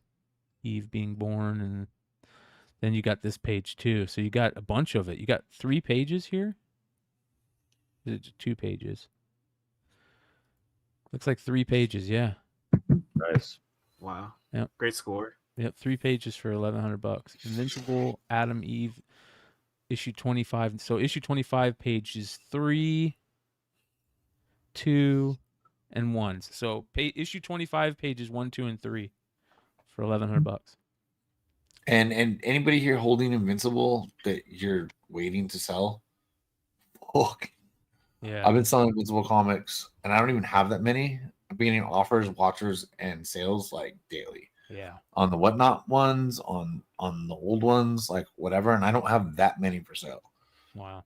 Yeah. So just FYI, if you want to move Invincible, like literally before you go to bed tonight, put your shit on eBay. Yeah, I've been needing to list those. Some Yeah. of those whatnot. Yeah. How about this one? DC Universe logo print. He wrote them down as rare DC Universe logo prints. That one right there. What? I don't believe this, man. I have to look at my chat with my friends. There's nobody that would fucking, not one of them would have left this set behind with that Supergirl fucking second print, dude. Dude, that Supergirl right there is so rare, and look how nice it looks. Dude, Dr. passed on one, and he was like, nah, he wasn't sure it was 9.8 because we all know he likes 9.8s a lot. Dino bought it. I fixed it 9.8. And I don't know if Dino got, yeah, I think Dino got a couple grand for it or something. Yeah. Unbelievable, man.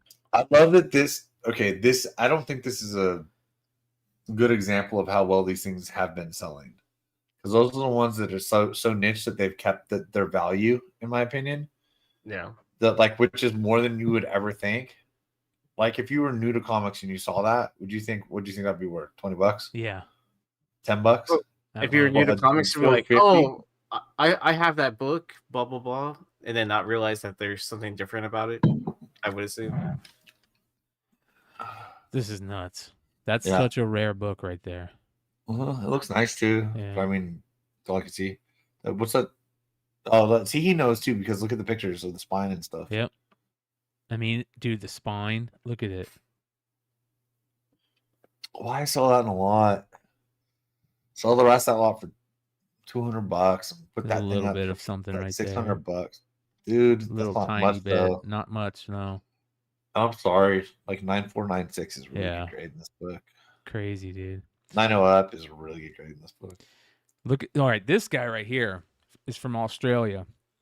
And he sold a ton of these, but this cover is badass. Look at this. The Phantom number 33 from 1951 Australian Comics.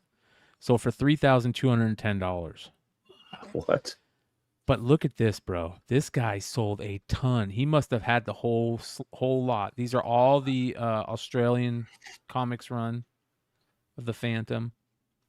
Some of them sell for cheap, $300. Some of them sell for a lot. Wow.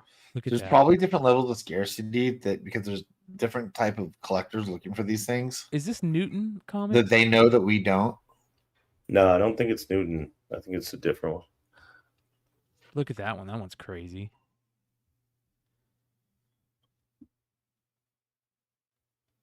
That one's kind of cool. It's tore up. Look at that. Superman Presents Tip Top Comic Monthly Australian. It's got the Neil Adams cover on it. That one sold for $1,100. Number 53. That one sold for $1,100. That's cool with the skull.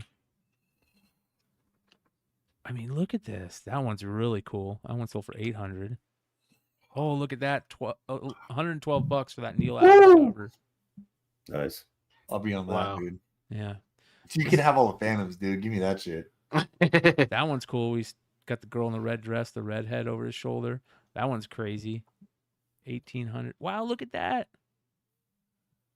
That's funny, man. The ones that we bid money on are the ones that didn't go for shit. I know. Yeah.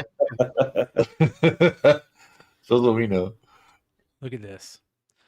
Stephen King's Creep Show. Shout out to all the Creep Show fans out there and pick up those Chad Keith Creep Show covers at Wanted Comics. This is the OG. Signed by George Romero, Savani, Barbo, Atkins, Romero, Gornick, Shook, Ferrucci, Amplis, Ross, and Bernie Wrightson. So it's signed by the cast of the movie and Bernie Wrightson and the director. Wow. Yeah.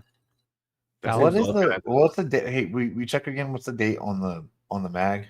82. 82. Oh, okay. It's okay. Never mind. That's Yeah. legit. All right. We're good. Yeah. Yeah.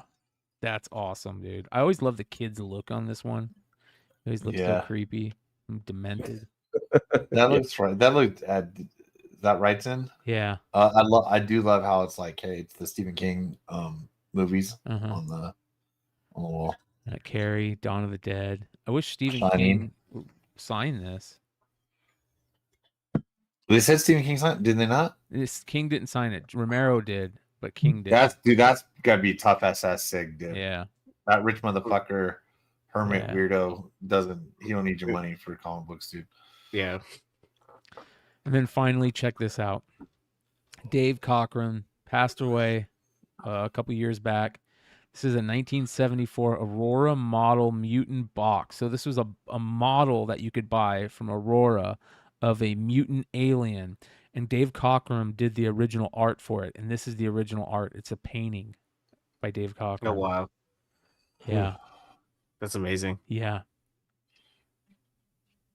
Sold for $450.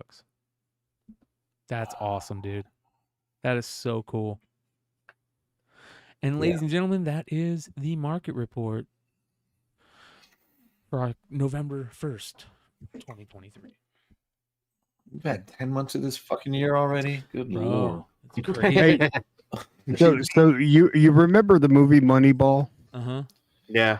So when they're showing the scene with oh my god, Brad Pitt's character, what's his fucking Billy Bean? Billy Bean. And he strikes out, and Daryl Strawberry's coming in to at bat. Like, I got that game right there. This is Daryl Strawberry's like third game. Wow, that's cool. Oh, that's cool. Oh, nice. That's cocaine residue, or Yeah, man. Oh, he probably can sell it to you himself. So I'd love to get this autograph. That's for sure. Oh, I like these straw, dude.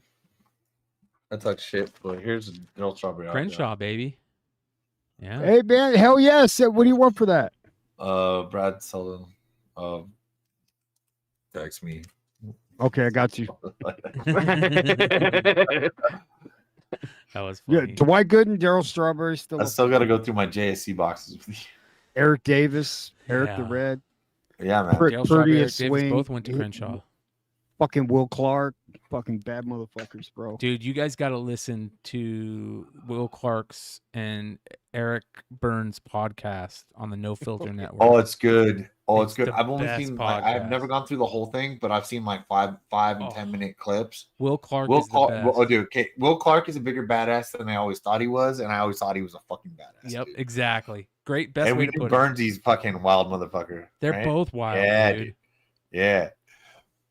I remember when he hit a grand slam against the Cubs in the NLCS. I think it was '89, the year of the earthquake series or whatever. Yeah. It got so quiet in Wrigley, and you just heard Will Clark. What? He pulled up that It sleeve. was over, bro. He pulled up that right sleeve and looked at you like he wanted Yeah. to kill you when he was at the Yeah, plate, dude. And slid over that bat and was like, "I dare you." Bro, that swing was just like. We'll throw. It's Man. beautiful. Yeah, it was good stuff, dude. It was really good stuff. Did you guys see that this got pulled? The Babe Ruth cut auto from Oh, Pier did he? 1 or for Gilded. Oh wow. Yeah. Oh my god. Dude. Oh, the gold frame. Oh my god, dude. Those boxes are so expensive. Like it was like Yeah. what the buy-in is like $500, and it's 6 cards or something crazy like that. But you have a chance at that. Yeah. Yeah, is there a video? Who spends that on a box and doesn't record? I Steve guess Aoki. rich people, right? Yeah. Rich people, that's Yeah. who. I remember when cards were popping off. You remember that kid that pulled that Zion? Yeah. And he was like this. I don't deserve this. Yeah. I don't. This cracked Dude, that me up. babe, that box, that $5,000 box. That's like when you go down. It's like, hey, man, I bought some baseball cards. If you want to open them, I'll be in the wine cellar. I'll pick us out something nice. Right? You go up and say, hey, dude, this says Babe Ruth on it. Assholes. Sandlot, yeah, dude. Oh my god, dude. That that's wimpy funny. deer. This was pretty cool. Paul's Problems put this up, but this is the type of thing I would love to find original art from. Shout out to Paul. The old school Battle Beasts. Oh, I nice. still have a couple. Oh, that was my favorite one, the bat with the hook claw. I always The liked wings. monkeys. Yeah, the monkeys were cool. But in any of them, like The shark was cool. Man. Even what was the one in Thundercats? Monkey-O? Yeah. Yeah. I always like those dudes. We talked about this guy the other week. Put out this. This is, yeah. This is awesome. That is a Merman fucking zombie. sick merman, dude. Yeah. He put out a couple really good ones. Look at this. Skeletor even more zombied out. All right, guys, I'm out. Gotta wake up early in Hell the yeah. morning. All right, Vinny. All right, Thanks later, Vinny. Thanks for Coming, jumping brother. in, Vinny. Appreciate All right. you, brother. See you next time, man. Okay, cool. Look at that. Hordak all zombied out. So he did, and then I think we saw these already. The Evil Lyn. That one's really good. The Beast Man. Look at that shit. Yeah. By the way, can I just say that I am so fucking stoked that Vinny is back with us. That makes the show dude. just. I love the crew that we have over here. It makes me happy when I see you guys. So I just want to say thanks to Hood, Yee, Leg, Vinny, everybody that jumps on here with us on this channel. You guys are fucking awesome. And thanks to all the people that hang out with us live every night. There's 104 of you guys here at the end, and you guys are the best. We fucking love you guys. Absolutely. Anybody else jealous of Vinny's memory? Yes. Yeah.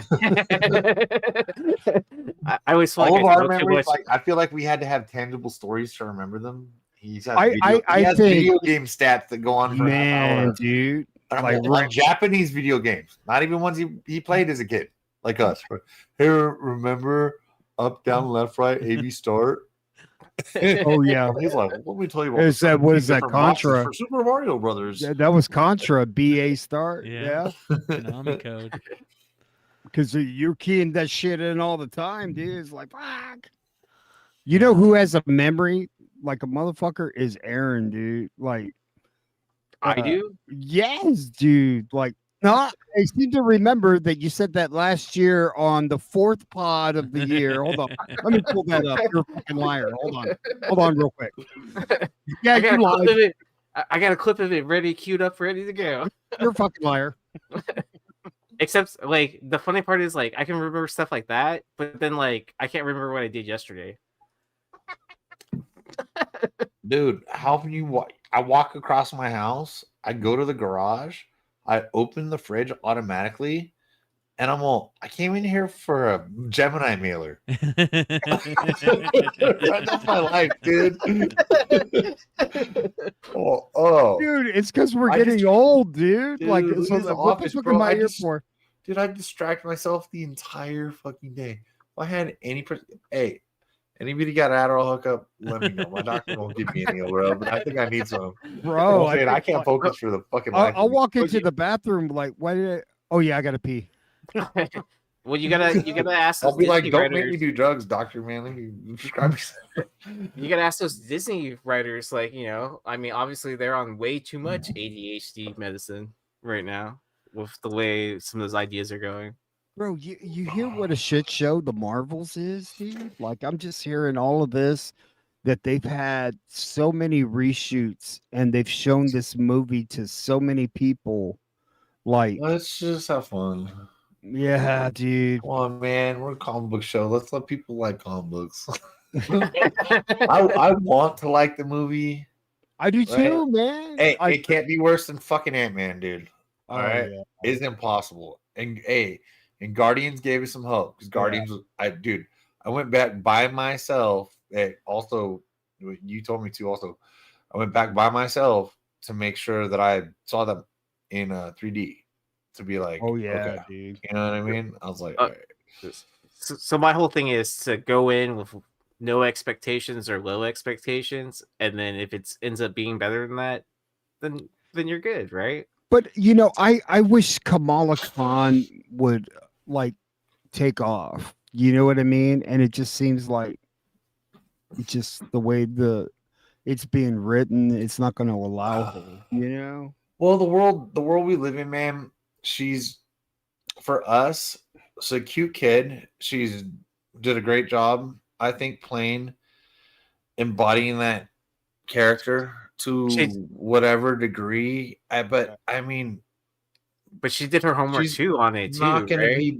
She's not gonna be beloved like certain other people are look up to. Yeah. Would you say? I'm sorry, I didn't hear you.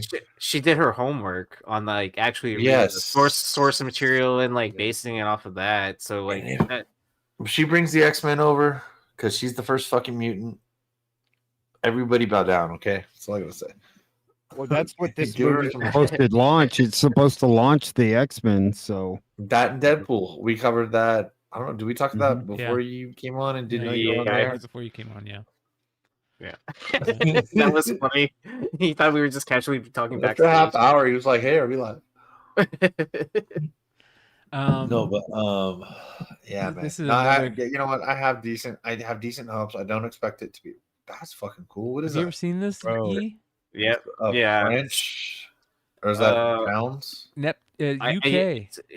Yeah, it's the UK version. Josh has FA10. It's called FA108 or 103. I believe this was in a newspaper insert of some sort, if I'm not mistaken. We'll have to check with Josh to double check on that. But I think Sanzabelt. Those are high pants, man. Wow, that's awesome. Yeah, but I know Josh has one, or his girlfriend has one. I don't remember. That's cool. They have it in their collection. When Killing Joke came out, man, that was so fucking awesome, dude. It's an original Joker cover Brian Bolland did just a few short months after the release of the Killing Joke that was only printed in the UK fanzine. That's cool.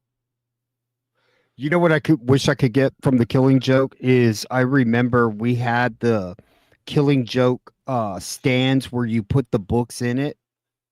You know what I'm talking about? Yeah, that's cool. Like the tray. You had to assemble it and then put the prestige format books in there, and we had a whole bunch of them. We had it lined up when we opened the shop, and people would get their book and put it on board. Yeah, that's really cool. I kind of want to get one of those because I have all 14 prints. Yeah, and then they're all raw. So like I would just like to put that in there. They've got to be out there, man. Oh yeah, easily. Yeah, I'm gonna start looking on eBay now. Yeah, Good that's times, crazy. Yeah. But the Rangers World Series champs, Aaron. I know. Texas. Yeah. Texas. It's got to bandwagon. Yep. we named bandwagon for the wagon. You gotta hit your wagon, right? Yeah, man. Jesus, who would have thought the Rangers, dude? Yeah, that one hurts. Fucking nobody, dude. And also, who would have thought that? Well, Diamondbacks had a good first month. Cinderella story. Diamondbacks will be back, that's for sure. Well, wasn't there? I love watching the Dodgers just choke time after time. Though. I thought there was someone that had that crazy bet that the Rangers were going to win the World Series or whatever that they bet at the beginning of the season for like $100. There was a dude that bet. Was I talking about it on here? He bet the Diamondbacks. There was a guy I heard on the radio. He was a radio host. Bet the Diamondbacks at the beginning of the playoffs. They were 1 in 3,000 odds, and he bet them at the beginning of the playoffs, and they were down in Game 6 at the NLCS, and he took his buyout. And it was to get to his bet was to get to the World Series, not win the World Series. Oh no! And he took his buyout like an idiot. That's okay. Hey, dude.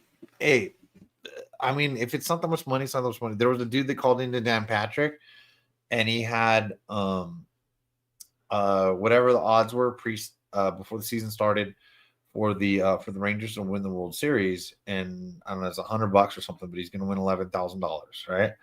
And so he says, well, they're in the World Series. He's like, so I'm going to go with whatever you guys say. So I don't know if you guys listen to Dan Patrick, but he's got, they got the boys, Paulie and Fritzy, and like all the, the buddy show in the morning.